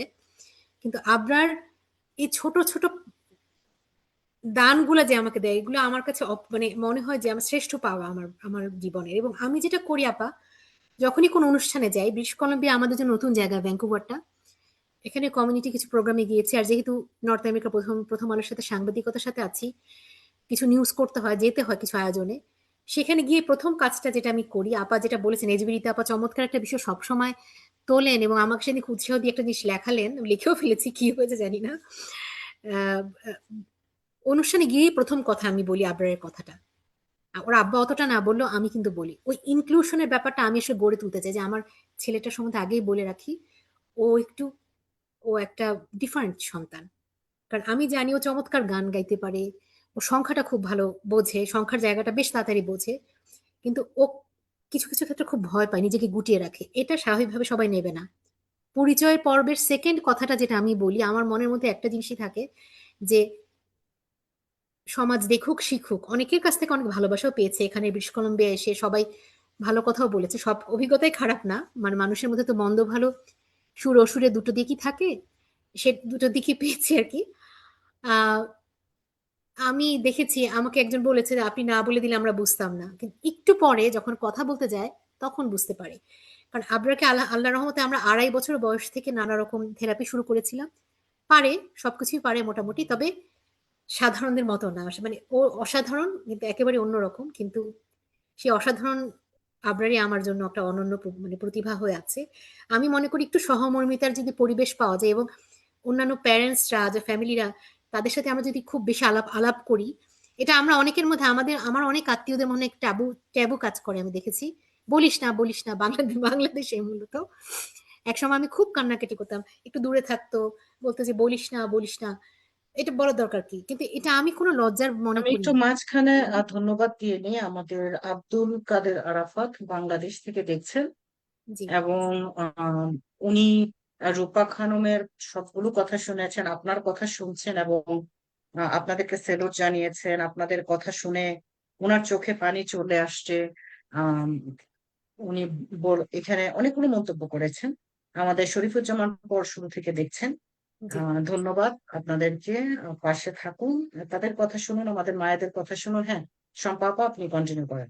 জি, আমি যেটা বলছিলাম রিতাপা, যে আমাকে অনেকবার অনেকে বাধা দিয়েছে, মানে আমার নিজের পরিবারের মধ্যে থেকে এবং বন্ধু সব আত্মীয় স্বজন। আমি বলছি না ওনারা একটা নেতিবাচক কারণে বলে, ওনারা আসলে সমাজের একটা, আমরা সমাজের একটা ওই একটা বলয় আছে, ওই বলয়টা থেকে এখনো বের হতে পারিনি। আমি মানা করা সত্ত্বেও আমি জানি ওনারা কোন কারণে বলেছেন, হয়তো বা ভেবেছেন আমাকে সবাই অবজ্ঞা করবে। আমি আস্তে আস্তে ধীরে ধীরে গত 16 বছরে রিতাপা আহ অবজ্ঞাটাকে অ্যাভয়েড করতে শিখেছি। আমি বেশি করে প্রত্যেকটা জায়গায় যেখানেই যাই আলোচনা করি, এবং আমি অনেকগুলো সাহিত্য গ্রুপ, সংস্কৃতি গ্রুপ কানাডার মধ্যে, আমেরিকার মধ্যে গ্রুপে আমি অনলাইনে আছি। সেখানে অটিজম নিয়ে যে কোনো বিষয় আসলেই মানে সহজবোধ্য বিষয় যেগুলো, কোনো কার্টুন হোক, কমিক্স হোক বা সহজাত কোনো প্রেজেন্টেশন হোক, বা অটিস্টিক মা আছেন একজন সুইডেনে আছেন, প্যাপ্রিফিকেশন, ওনার সাথে মাঝে মাঝে কথা বলি, ওনার ভিডিওগুলো শেয়ার করে দিই। একটা কারণে যে ওই যে একটা কথা বলি না, আমরা তো অনেকে অনলাইন প্ল্যাটফর্ম ভিত্তিক আমরা অনেক নির্ভরশীলতা আমাদের বেশি, চোখটা সৃষ্টি হোক বারবার আর কি। আমি এই জন্য অনুষ্ঠানে গিয়ে প্রতিটা জায়গায় গিয়ে একটু বেশি করে বলি। একটু পরে যখন বোঝা যায়, কারণ আপনার একসময় এমন একটা কাজ করবেন হয়তো বা একটু ডিফারেন্ট মনে হতে পারে, কিন্তু এই বিষয়টা কিন্তু প্রথম দিকে এটা ছিল না, 16 বছর আগে এটা ছিল না। 16 বছর আগে আমি এফেক্টেড ছিলাম, ডক্টরেট করছিলাম, সেটা কন্টিনিউ করিনি, কারণ আমার প্রফেসরকে আমি বলে দিয়েছি আমি ডক্টরেট করবো না, কারণ আমার ডক্টরেট চেয়ে অনেক মূল্যবান বিষয় হলো আমার আবরার। এছাড়া ভাবানুবাদ করি, কানাডার সাহিত্য ভাবানুবাদ করছি, এটাই আমি ফাঁকে ফাঁকে করি, মূলত করি। দুটো বই বেরিয়েছে, আমার দুইজন লেখক পারমিশন দিয়েছেন কানাডার, ওনাদের অনুমতি মানে সাপেক্ষে ওনাদের বই লিগালি তো পারমিশন নিতে হয়, ভাবানুবাদ করেছি। তা এর চেয়ে বেশি সময় আসলে দিতেও পারি না, কারণ আবরারকে আপনারা মারা জানেন যে পুরাটা সময় আমরা আসলে দিতে হয় অথবা খেয়াল রাখতে হয়। কিন্তু মজার বিষয় হলো গত 16 বছরে এই শেষ পর্যায়ে এসে আমি দেখেছি আবরার এখন জামা পরতে শিখেছে, গুছিয়ে যায় সবকিছু, ও নিজের একটা স্পট রাখে সব সময়। মানে ও, আমি জিজ্ঞেস করেছি তুমি স্পটটা কেন রাখো, ঘরের মধ্যে স্পট কেন রাখো, মানে আবার সে একই কথা ওর বলে যে আমি মানি তো কাউন্টিংটা কিরকম করে মামা? ওকে, মানি কাউন্টিংটা শিখেছে, একটু একটু করে শিখেছে, আমরা তো গ্রোসারি অতটা স্টোরে গেলে সে নোট কিংবা পেনি ডাইম ওগুলা পারে, কিন্তু আমরা এখন ওভাবে ধরে বুঝতেছে। শিখাইনি, কারণ কিন্তু ওর একটা আমাদের বাসায় একটা একটা মজার একটা জায়গা আছে, ওর জায়গা সেটা। তা আমি বুঝতাম না, ওর লাঞ্চ বক্সটা, ওর ভাইয়ের লাঞ্চ বক্সটা ও গুছিয়ে দেয়, ওরটাও রাখে, এবং ওর প্রিয় কিছু খাবার আছে শর্মা, ফালাফাল, এগুলো সে মজা ড্রাই গুলো মজা পছন্দ করে, ওগুলো লুকিয়ে রাখে। তা আমি একদিন বললাম তুমি লুকাও কেন, আমার ব্যাপারটা খুব মজা লাগে। আম্মু তোমাকে বলেছিলাম না আমি ডিফারেন্ট, এটা আমার ডিফারেন্ট ও, স্পট। হ্যাঁ, মানে এটা ওর ওর চিন্তার জায়গাটা এত বৈচিত্র্যপূর্ণ, এবং খেতে বসেও মাঝে মাঝে কিছু জিনিস করে, যেটা অবশ্য ফ্ল্যাপিং বলে ডাক্তার মেডিকেলের ভাষায়, যে পুনরাবৃত্তি করছে, হাত এরকম করছে বা এরকম করছে। আমি অনেকবার জিজ্ঞেস করছি বাবা তুমি এটা কেন করো, আর গালের মধ্যে এরকম এরকম করেই যাও কেন খাওয়ার সময়? বলে আমি আসলে বার্গার পছন্দ করি, তো এখানে আমি আর প্যাটি ভাজি, বার্গারের প্যাটিটা ফ্রাই করে দিই।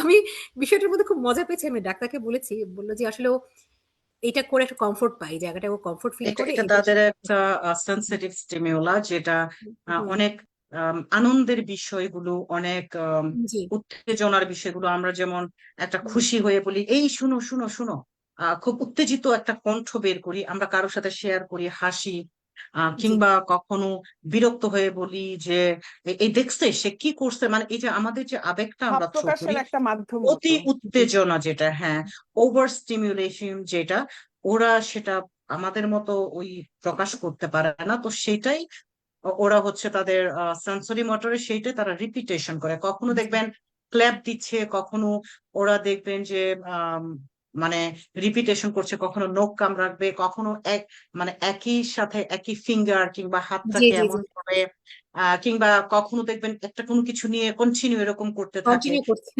রাইট।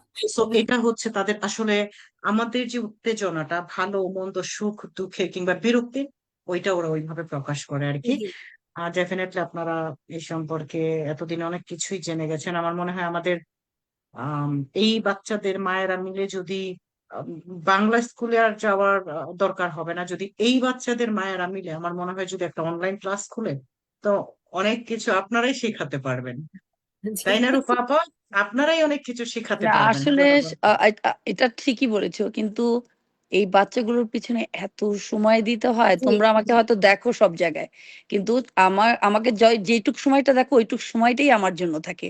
বাকি যে আমার ধরো সকালে ঘুম থেকে ওঠার পর রাত পর্যন্ত, আমি এই যে দেখো 10টা, আজকে তুমি অনুষ্ঠান করবে বলে আমি নাফিকে তাড়াতাড়ি খাওয়াই এখানে চলে আসছি, নাহলে আনলেস আমি 10টা পর্যন্ত ওখানে থাকি, 10টার সময় রওনা দিই, 10:30 লাগে বাসায় যেতে, 10:30টার পর আর কোনো এনার্জি থাকে বলো?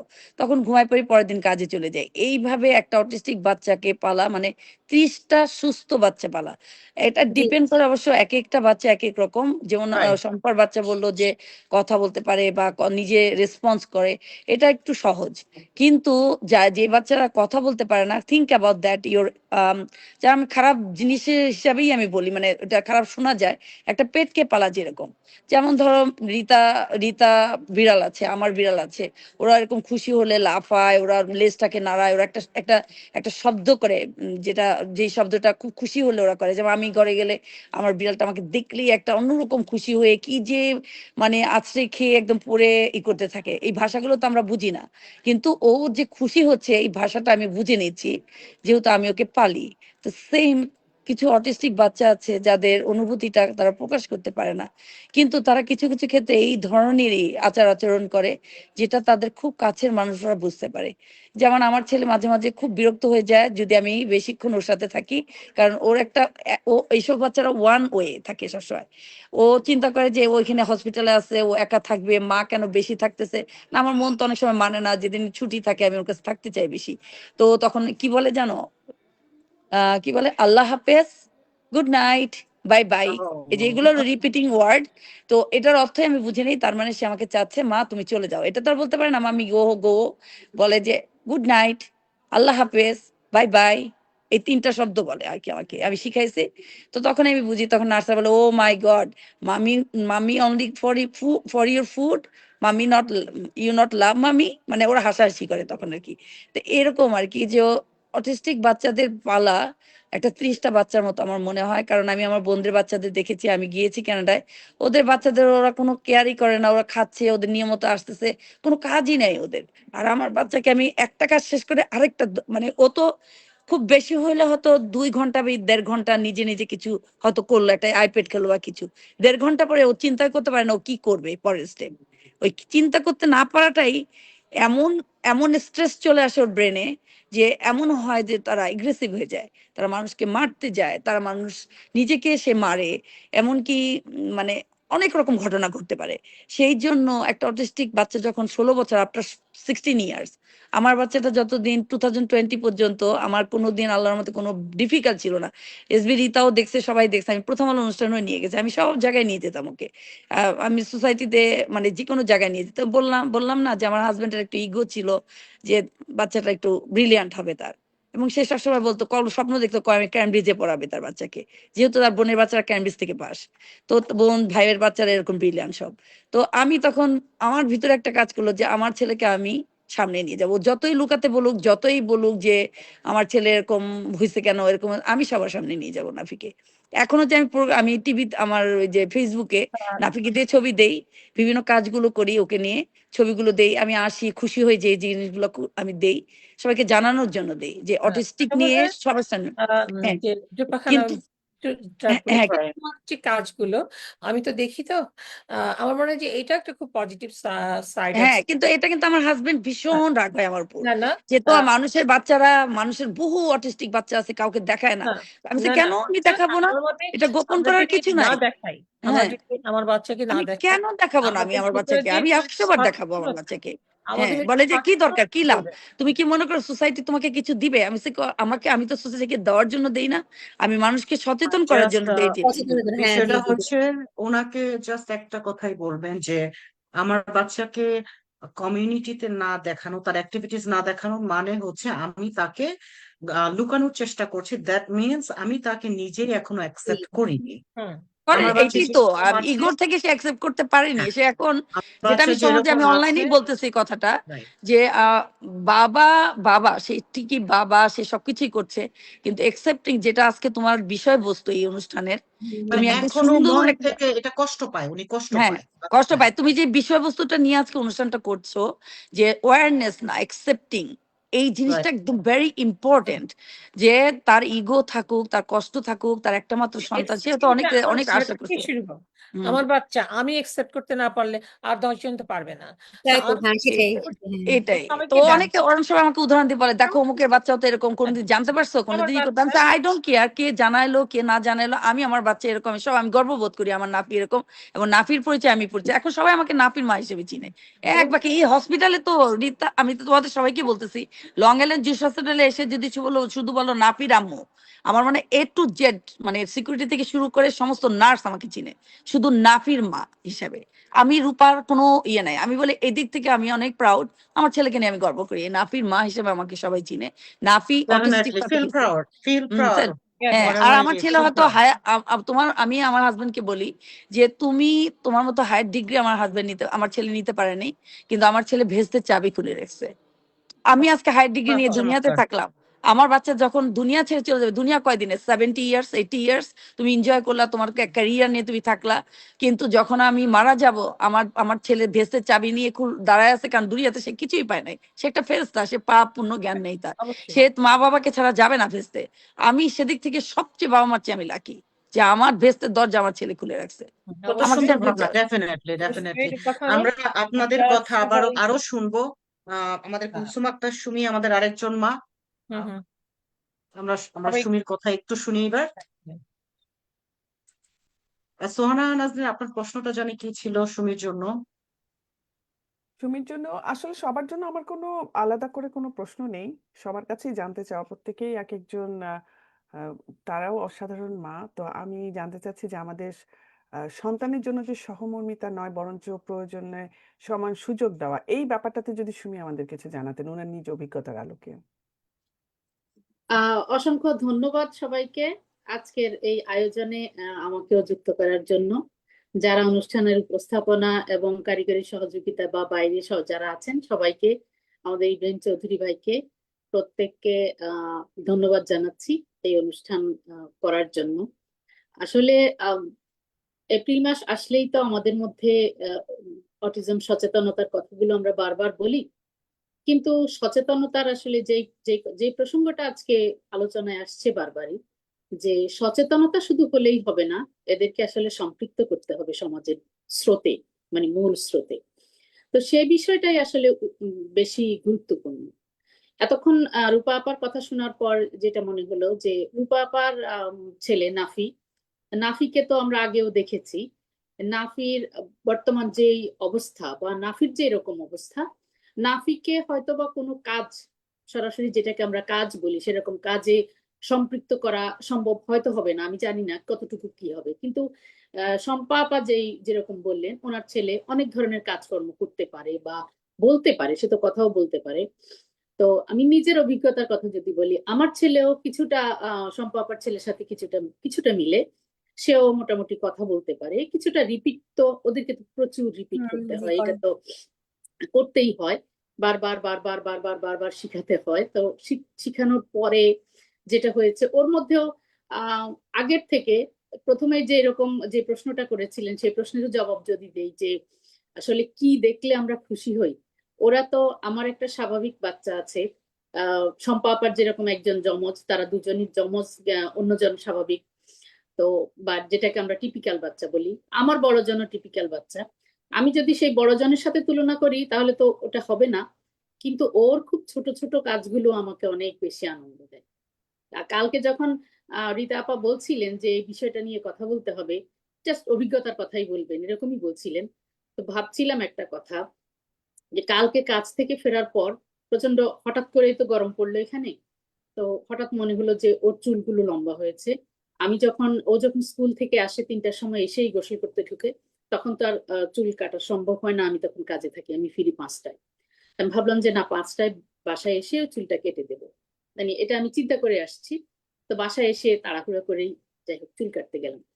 তো অভিজ্ঞতাটা বলি, যখন আরো ছোট সময় 5-7 বছর যখন বয়স, তখন পর্যন্ত যখন ওর চুল এবং নখ কাটতে হতো, প্রচন্ড রকম রিয়েক্ট করতো, প্রচন্ড রকম, যেটা আসলে কিভাবে বোঝাবো, যে একটা নখ কাটার জন্য দুই হাতের 10টা নখ কাটার জন্য আমাকে 2-4 ঘন্টা বসে থাকতে হতো, কারণ একটা নখ কাটার সময় সে একবার জেগে যেত এবং তার দ্বিতীয়বার ঘুম আসার পরে আরেকটা নখ কাটতে, এরকম করে তার নখ কাটতে হতো, 10টা নখ কাটার জন্য 2-4 ঘন্টা বসে থাকা লাগতো। এক নাগাড়ে কোনো কোনো রাতে। তখন কাজ করতাম না, বাইরে গিয়ে, সেটা একটা ছিল যে আচ্ছা তখন না ঘুমাতে পারলে রাতে, না ঘুমালে দিনে ঘুমাবো, সেরকম। চুল কাটাও সেরকম অসম্ভব এক যন্ত্রণার কাজ ছিল।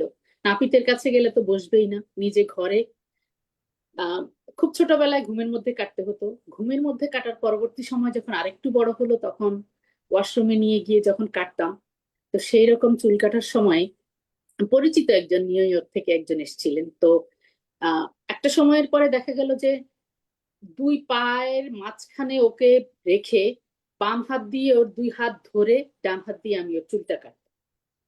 একটা বয়সের পরে যখন একটুখানি আরেকটু বড় হলো তখন আর দুই পায়ের মাঝখানে ওকে আমি রাখতে পারি না, বাম হাত দিয়ে ওর দুটা হাত আমি ধরে রাখতে পারি না, প্রচন্ড রকমের ঝাপাঝাপি ছুটোছুটি করে।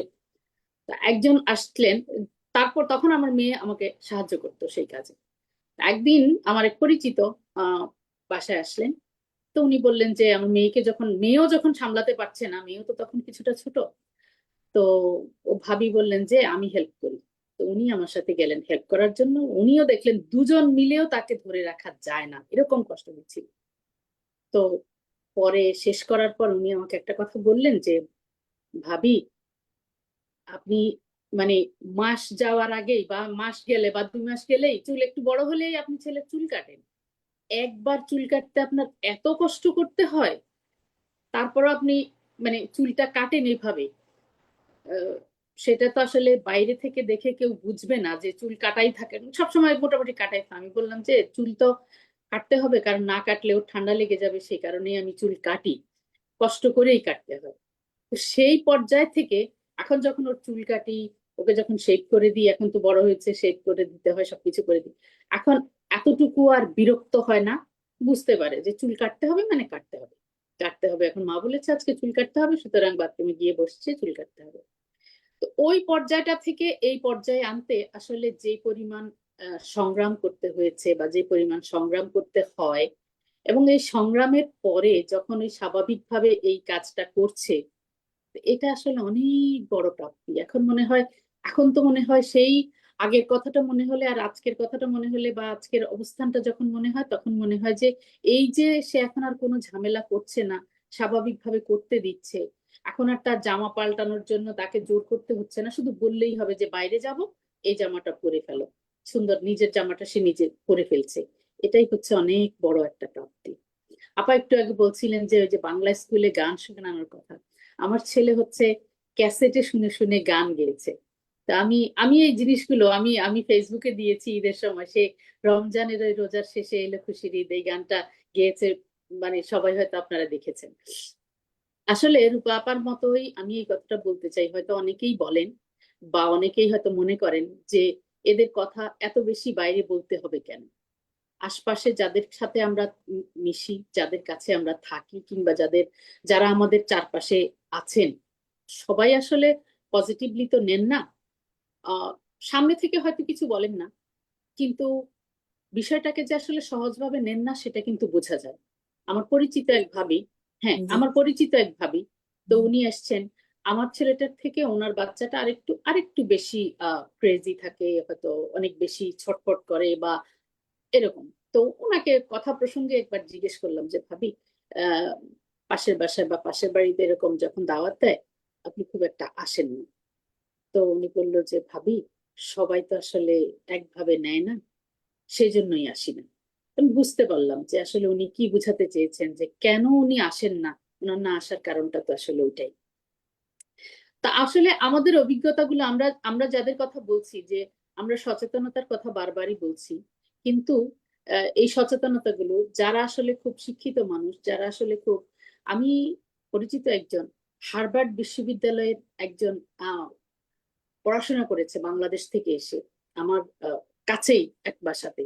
তো সেদিন আমি ওই বাসাতে গিয়েছিলাম, তাদেরকে ডাকা হয়েছে, তাদের আসা উপলক্ষেই অন্যদেরকে তুমি একটা একটা সেকেন্ড, শামসুল ফৌজিয়া, আমি আপনাকে দেখছি বারবার আপনি যুক্ত হওয়ার চেষ্টা করছেন, আপনার ক্যামেরা যুক্ত হয়েছে, সম্ভবত অডিওটা এখন অন হয়নি, আপনি একটু অডিওটা খেয়াল করেন।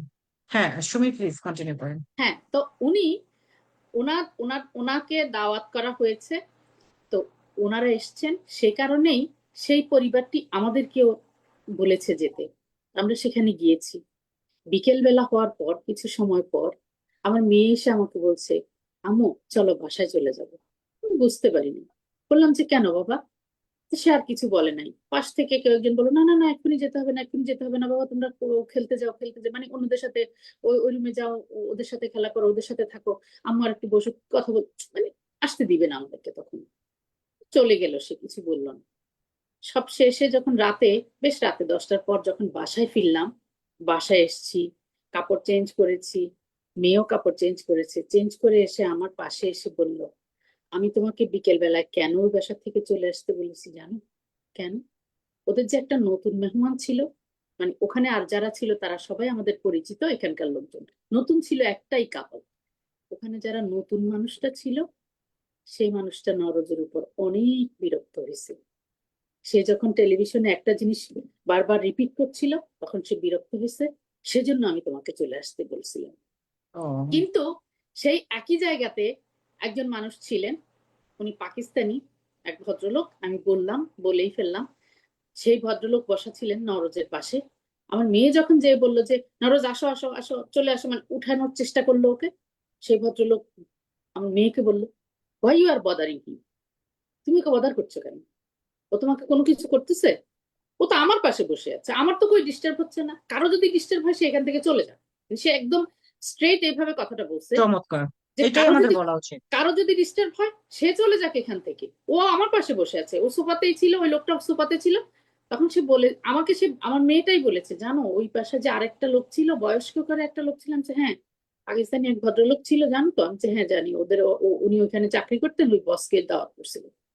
সেই ভদ্রলোক আমাকে উল্টা আমাকে বকা দিছে যে তুমি কেন ওকে বদার করছো এখান থেকে নিয়ে যাওয়ার জন্য, তুমি এখান থেকে যাও, তোমার কাজ তুমি করো। ও আমার পাশে বসে আছে, আমার কোনো ডিস্টার্ব হচ্ছে না, আমার কোনো সমস্যা হচ্ছে না, যদি আর কারো সমস্যা হয়, সে এখান থেকে চলে যাক, ও বসে থাকে, ও ওর কাজ করুক। এটাই অ্যাকসেপ্টেন্স, এটাই গ্রহণযোগ্যতা এটাই সমাজের হচ্ছে পক্ষ এক্স্যাক্টলি। থেকে। তো আচ্ছা, এবং আমাদের সাথে সুমি, এবং আমি হ্যাঁ, আমি আরেকটু শেষ করে ইন্টারাপ্ট করছি। আমি শেষ করে ফেলি, না না, আমি এক সুমির লাইন। আরো কথা আছে, সুমির আরো কথা আছে, আমরা শুনবো। আমি একটু ইন্টারাপ্ট করছি, সেটা হচ্ছে আমাদের সাথে শামসুন ফৌজিয়া আপা যুক্ত হয়েছেন। আমি জানি উনি ওনার দুটো বাচ্চা বিশেষ চাহিদা সম্পন্ন এবং তারা অ্যাডাল্ট। তো উনি সেই বাচ্চা দুটোকে ঘুম পাড়িয়ে তারপর এখন এসেছেন। এই সুযোগে বাচ্চা দুটো নাফি আমাদের রূপা খানমের বাচ্চার থেকে অনেক বড়। তো সেই বাচ্চা দুটোকে উনি ঘুম পাড়িয়ে তারপর এসেছেন। আমি আমাদের প্রথম আলো উত্তর আমেরিকার পক্ষ থেকে, দর্শকদের পক্ষ থেকে আপনাকে একটা স্যালুট দিতে হয়। আপনি একা মানুষ, এটা দিস ইজ আনবিলিভেবল। আর আমাদের সাথে আমি আরেকটু পরিচয় করে দিই, আমাদের রোমানা বেগম রোজিয়া আপা যুক্ত হয়েছেন বাংলাদেশ থেকে। উনি আমাদের প্রথম আলোতে এক সময় এডিটিং এর কাজ করতেন। উনি আমাদের সবাইকেই চিনেন এখানে, কারণ আপনাদের সবার লেখায় ওনাকে টাচ করতে হয়েছে। তো উনি বেশ পরিচিত আমাদের সাথে, যদি আমরা সবাই হয়তো ওনাকে দেখিনি। আর রোমানা আপু আমাদের টক শোটা দেখছিলেন এবং উনি সবাইকে খুব সুন্দর কমেন্ট করছিলেন। তা আমি ভাবলাম যে আপু আপনি সরাসরি ক্যামেরায় চলে আসেন, তারপর মায়েদের উদ্দেশ্যে কিছু বলে যান। আমরা সুমির কাছে ফিরে যাব, সুমির কথা এখনো শেষ হয়নি। রোমানা আপু আপনি একটু কিছু বলেন। জি আপা, আমাকে শোনা যাচ্ছে? রোমানা রোমানা রোজি আপু আছেন?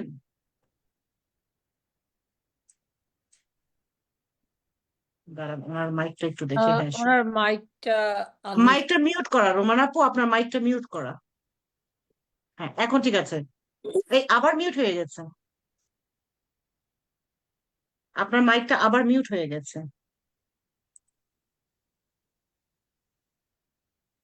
এখন এই যে আনমিউট হয় আবার মিউট হয়ে যাচ্ছে, এখন আনমিউট হয়েছে, কথা বলেন তো। না, এখন আনমিউট ছিল কিন্তু আপনার কথা শুনতে পাচ্ছি না। আপনি বের হয়ে আবার জয়েন করেন, রোমানা আপু আবার জয়েন করেন, একবার বের হয়ে আবার জয়েন করেন। হ্যাঁ, এবার আমরা সুমির কথা শুনি। হ্যাঁ, সরি সুমি, তুমি এবার কন্টিনিউ করো। না, আমি যেটা বলছিলাম, যে গল্পটা বলছিলাম, যে একই জায়গাতে একই সময়ে দুজন মানুষের যে রিয়াকশন, একই ঘটনার প্রতি দুজন মানুষের যে রিয়াকশন, দুজন মানুষের যে প্রতিক্রিয়া, এটাই হচ্ছে আসলে আমাদের জন্য শিক্ষার বিষয়। একজন কিন্তু হার্ভার্ড বিশ্ববিদ্যালয়ে পড়াশোনা করতে এসেছেন বাংলাদেশ থেকে, উনি সেই হার্ভার্ড বিশ্ববিদ্যালয়ে পড়াশোনা করা মানুষ, উনিও কিন্তু অশিক্ষিত লোক নন। মানে ওই অর্থে বলতে গেলে উনিও শিক্ষিত মানুষ, উনি জানার মানুষ, মানে উনিও জানারই কথা যে একজন স্পেশাল নিড বাচ্চা কিরকম হতে পারে, অথবা তার মধ্যে এই রিপিটিং টেন্ডেন্সিটা থাকে। সেটা খুব বেশি অস্বাভাবিক কিছু নয়, এবং সেটাকে একসেপ্ট উনি করতে পারেননি। ওনার এপিয়ারেন্স কিংবা ওনার কি বলে ওনার ওনার অভিব্যক্তিতে সেটা প্রকাশিত হয়েছিল। বলেই আমার মেয়ে সেখান থেকে আমার ছেলেকে উঠিয়ে নিয়ে আসার চেষ্টা করেছিল, যদিও সে সফল হতে পারেনি, সে আনতে পারেনি, কারণ ওই ভদ্রলোক তাকে আনতে দেয়নি, বলেছে তুমি ওকে ডিস্টার্ব করো না, তুমি তোমার কাজে, তুমি তোমার যাও, তুমি যাও। সুমি, আমি আমি একটা কথা বলি তোমাকে, সেটা হচ্ছে এখানে শিক্ষিত অশিক্ষিত, হ্যাঁ শিক্ষিত হলে তো লেখাপড়া করেই তারা। এখানে হচ্ছে সম্পূর্ণ নিজস্ব বিবেকে নাড়া দিতে হবে যে এই যে মা গুলো কষ্ট করছে, এই যে বাচ্চাগুলো আসছে তাদের বাড়ির ঘরে, যে তারা যেই বাচ্চাটার মানে কি বলবো, ওরা কল্পনাও করতে পারে না। ওই যে তুমি যে গল্পটা বললা নখ কাটা, সেম হিস্টোরি আমার ছেলের। আমি ঘুমের মধ্যে একটা নখ কাটতাম, দৌড়ে সরে যেতাম ওর কাছ থেকে। ও যদি চোখ মেলে দেখে আমাকে তাহলে পুরোটাই জেগে যাবে। আস্তে করে ওর হাতের নিচে একটা তাওয়াল দিতাম, যাতে আমি যে স্পর্শ করছি তাওয়ালের নিচ দিয়ে আমার হাত ধরতাম, দিয়ে ওর হাতটা ধরতাম, ধরে আমি নখ কাটতাম। এরকম করে বহু বছর আমি করেছি। তারপরে কিন্তু আস্তে আস্তে আমার ছেলে নিজে এখন নখ কাটে। এই যে প্রাপ্তিটা, এটা পাইতে হলে অনেক কষ্ট করতে হয়েছে। তো তুমি যে বলতেছো হার্ভার্ডে পড়াশোনা, হার্ভার্ডে, এই যে আমার হাজবেন্ড ফার্মাসিস্ট, সে কিন্তু এখনো তার ভিতরে ওই মানে একটা যে নিজের সন্তানকে মনে প্রাণে গ্রহণ করে নেওয়া, এই জিনিসটা কিন্তু ওর ভিতরে আসেনি এখনো পর্যন্ত, স্টিল নাও। সে কিন্তু তার বাচ্চাকে যথেষ্ট ভালোবাসে, আমাকেও, মানে ফ্যামিলির জন্য সবকিছু করতেছে, কিন্তু মনের ভিতর সবসময় একটা যে নাফিক কেন এমন হলো, সবসময় তার ভিতরে একটা এক্সকিউজ থাকে। এই এক্সকিউজটা আমাকে আমাকে পীড়া দেয়। আমার মনে হয় যে সে একসেপ্ট করতে পারেনি আমার সন্তানকে। আমি তো কারোর কাছে কোশ্চেন করি না, এক্সকিউজ করি না যে কেন নাফি এরকম হলো, কেন নাফি আমাকে মা বলে ডাকে না, কেন নাফি সবার সামনে এরকম লাভ দিচ্ছে, বা নাফিকে এরকম হাত ফ্লিপ ফ্লিপ করছে, নাফি কেন তার নিজটা চেয়ে নিচ্ছে না সবার কাছ থেকে। আমি তো কাউকে বলতে পারি না এই কথাগুলো। আমি আরো বলছি, নাফি যখন এই জিনিসগুলো করে দৌড়ে তার সামনে যে দাঁড়ায় তাকে প্রোটেক্ট করি। কিন্তু আমার হাজবেন্ড সেখানে প্রোটেক্ট করা দূরে থাক, আমার হাজবেন্ড বলতে হবে কেন নাফি এরকম করতেছে, তুমি কেন নাফিকে ঠিক মতোই করতে পারছো না। এই যে এই জিনিসটা হলো তার ইগো থেকে গোপন করতে চায় সবকিছু। এই জিনিসটা তো ঠিক না। এই জিনিসটা হচ্ছে আমাদের সাথে হুম, রোজি আপু আসছেন। রোজি আপু, আপনি কি শুনতে পাচ্ছেন সবাইকে? আচ্ছা, আমরা আপনাকে শুনতে পাচ্ছি না, আপনার অডিওতে কোনো সমস্যা হচ্ছে। খুবই দুঃখিত রোমানা। রোজি আপু এত কষ্ট করে হুট করে তাড়াহুড়ো করে জয়েন করলেন, কিন্তু ওনার অডিওটা কোনো কারণে একটু গরমিল হচ্ছে। ওনার আনমিউট ছিল, কিন্তু তারপর আমরা শুনতে পাচ্ছি না। না আনমিউট না তো, আমি এই যে এখন হ্যাঁ, এই যে আনমিউট এখন হয়েছে, এখন আনমিউট পাবে। আবার। হ্যাঁ, মিউট হ্যাঁ, হওয়ার সাথে সাথে আনমিউট হয়ে যাচ্ছে আবার। আচ্ছা, রোমানা আপুর তাহলে অডিওটা কোনো হচ্ছে কারণে নাকি আমি প্রবলেম জানি না। হচ্ছে। আপনি একটু দেখেন যে অডিওটা কি কোনো কারণে ফিক্স করা যায় কিনা জয়েন করে। আচ্ছা, সুমির কাছে তো আমাদের যেতে হবে। ফৌজিয়া আপু, জি, আপনি চলে আসছেন। ফৌজিয়া আপু, আপনি একটু আমাদেরকে শোনান। আপনি এই মুহূর্তে এই বাচ্চা দুটোকে কিভাবে সামলে জুমে যুক্ত হলেন? ওকে। কেন এত কষ্ট করে বাচ্চা দুটোকে সামলে আপনার জুমে কেন আসতেই হলো আজকে? থ্যাংক ইউ রীতা আপু। আমি আমাকে দেখতে পাচ্ছি না, জানি না কি একটা সমস্যা হচ্ছে ল্যাপটপে। আমরা দেখতে পাচ্ছি। আচ্ছা, তাহলে ঠিক আছে। তো আমি সবাইকে প্রথমে শুভেচ্ছা এবং আসসালামু আলাইকুম। আহ, যারা দেখছেন এবং আমার সাথে যারা আছেন সবাইকে অভিনন্দন। যেহেতু সবাই এখানে আহ, একটি একটু বিশেষ উদ্দেশ্যে কথা বলতে এসেছেন, আহ, অভিজ্ঞতা শেয়ার করতে এসেছেন। অনেকেই আমরা আহ, বিশেষ চাহিদা সম্পন্ন সন্তানের মা। তো রীতা আপা যে কথাটি আমাকে জিজ্ঞেস করেছেন কিভাবে ম্যানেজ করলাম, যেমন তো একটা না, দুটো বাচ্চা এবং দুটোই অ্যাডাল্ট আমার। আপনারা জেনে হয়তো জানেন না যে আগামী মে মাসে আমার বড় ছেলের 30 বছর পূর্ণ হবে এবং ছোট ছেলের বয়স 24 পড়েছে এই এই বছরে, জানুয়ারিতে। যাই হোক, এখন আমি যে ম্যানেজ করে আসছি, তাদেরকে ঘুমের ওষুধ খাওয়াতে হয় প্রতিদিন। তারা তো নন ভার্বাল, তারা নিজেদের কোনো কিছু নিজে থেকে করতে পারে না। তারা কোনো নিজেদের কোনো সচেতনতা, যে বুধ শক্তি ভালো মন্দ এটা বুঝার কোনো বুধ নেই ওদের। ওদেরকে খাইয়ে পরিয়ে সবকিছু করে দিতে হয়। তো এখন আমি যখন ইয়েটা হবে, লাইভটা হবে, সেজন্য আমি আগে থেকে একটু প্রিপারেশন নিয়েছি এবং আগে থেকে একজন একজন করে খাইয়ে দাইয়ে এবং সেটা যেহেতু দিতে হয় সেজন্য দিয়ে মাত্র ঘুম পাড়িয়ে আসছি এবং একবার আমি জয়েন হয়েছি, দেখি লাইভটা শোনার জন্য খুব ইচ্ছা, যাতে লাইভটা শুনে শুনে আমি তাদেরকে তাদের ঘুম পাড়িয়েছিলাম এবং এখন মোটামুটি আমি ফ্রি আছি, কথা বলতে পারবো আলহামদুলিল্লাহ। এটা আমি সুমির কথা শুনছিলাম এবং আরেকজন আপুর কথা শুনছিলাম, অনেক ভালো লাগছে যে সবার বাচ্চাদের একটা কি বলে এটা, মানে প্রাউড ফিল করার একটা গল্প আমাদের শোনান। আই মিন, কোনো একটা কাজ আপনার প্রত্যাশার বাহিরে সে করেছে, শুনেছে, কিংবা আপনি চিন্তাও করেননি যে ও কি আমার এই কথাটা বুঝতে পারবে কিনা কিংবা করতে পারবে কিনা। আপনি এটা চিন্তাও করেন না, কিন্তু আপনার বাচ্চাটা সেটা করছে আচ্ছা এবং আপনি খুব ভালো লাগছে আপনার ওইরকম একটা অনুভূতি শেয়ার করেন। আচ্ছা, থ্যাংক ইউ। এটা এরকম অনেক সবসময় হয় না, হঠাৎ করে এরকম অনুভূতি আসে এবং অনেক ভালো লাগে এই এক্সপ্রেশনটা যখন আমি পাই ওদের কাছ থেকে। তো ওরা তো আসলে কিছুই বুঝে না, বলতেও পারে না, ওরা কোনো কিছু বুঝতে পারে না। আমার মনে আছে আমার ছোট ছেলে, ওর নাম আবির।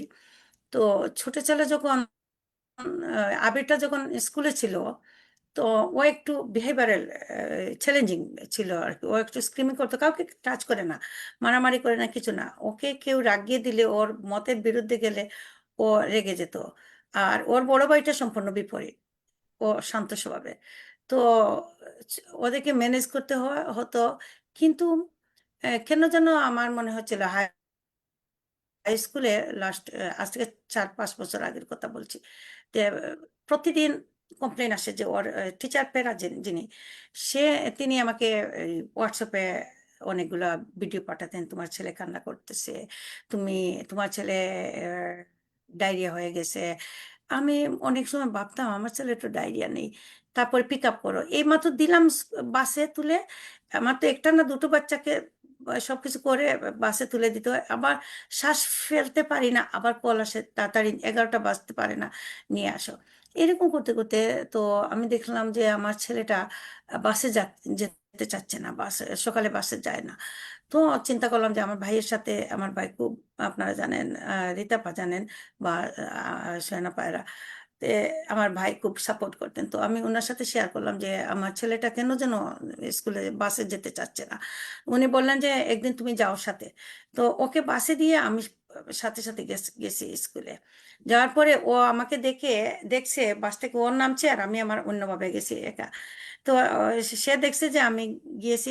ওর টিচার খুবই ভালো মানুষ, একজন টিচার ছিলেন, মেন টিচার যিনি, ওনাকে আমি টেক্সট করেছিলাম, উনি বলছেন আসো আসো, তোমাকে আমাকে ক্লাসে পর্যন্ত নিয়ে গেলেন।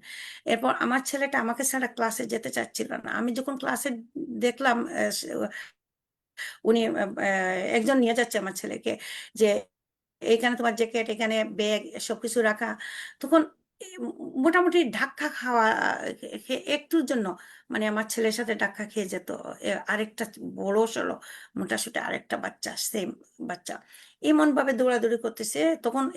তখনও সব স্টুডেন্ট আসেনি, ক্লাসে 6-1-1 ক্লাসটা ছিল এবং তখন আমি ভয় পেয়ে গেছিলাম যে ধাক্কাটা লাগছে না, এটাই ভালো। আমি দেখলাম আমার ছেলেটা আমাকে হাত ধরে নিয়ে ভেতরে গেছে এবং ওর একটা কাউচ আছে, ওইখানে বসার পরে আমার মুখের দিকে তাকালো এবং ওই ছেলেটা যে দৌড়াদৌড়ি করছিল, সে খুব বেশি দৌড়াদৌড়ি করছিল। আর আমার ছেলে মানে ওকে দেখে ভয় পাচ্ছে, বারবার ভয় পাচ্ছে।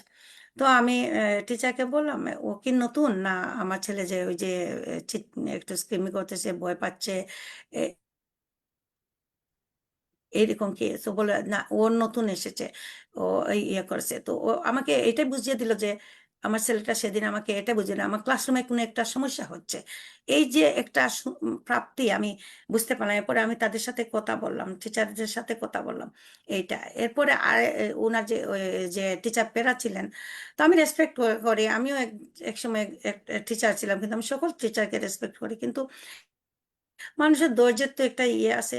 তো উনি আমাকে ফলস ইনফরমেশন দিতেন প্রত্যেকদিন। প্রায় সময় ফলস ইনফরমেশন দিতেন। একদিন বললেন যে উনি তোমার ছেলে আমাকে টাচ করেছে, আমি ইয়েতে যাব, এই ইমার্জেন্সিতে যাব। আমি তো ভয় পেয়ে মানে আমি একটু অভিজ্ঞতা share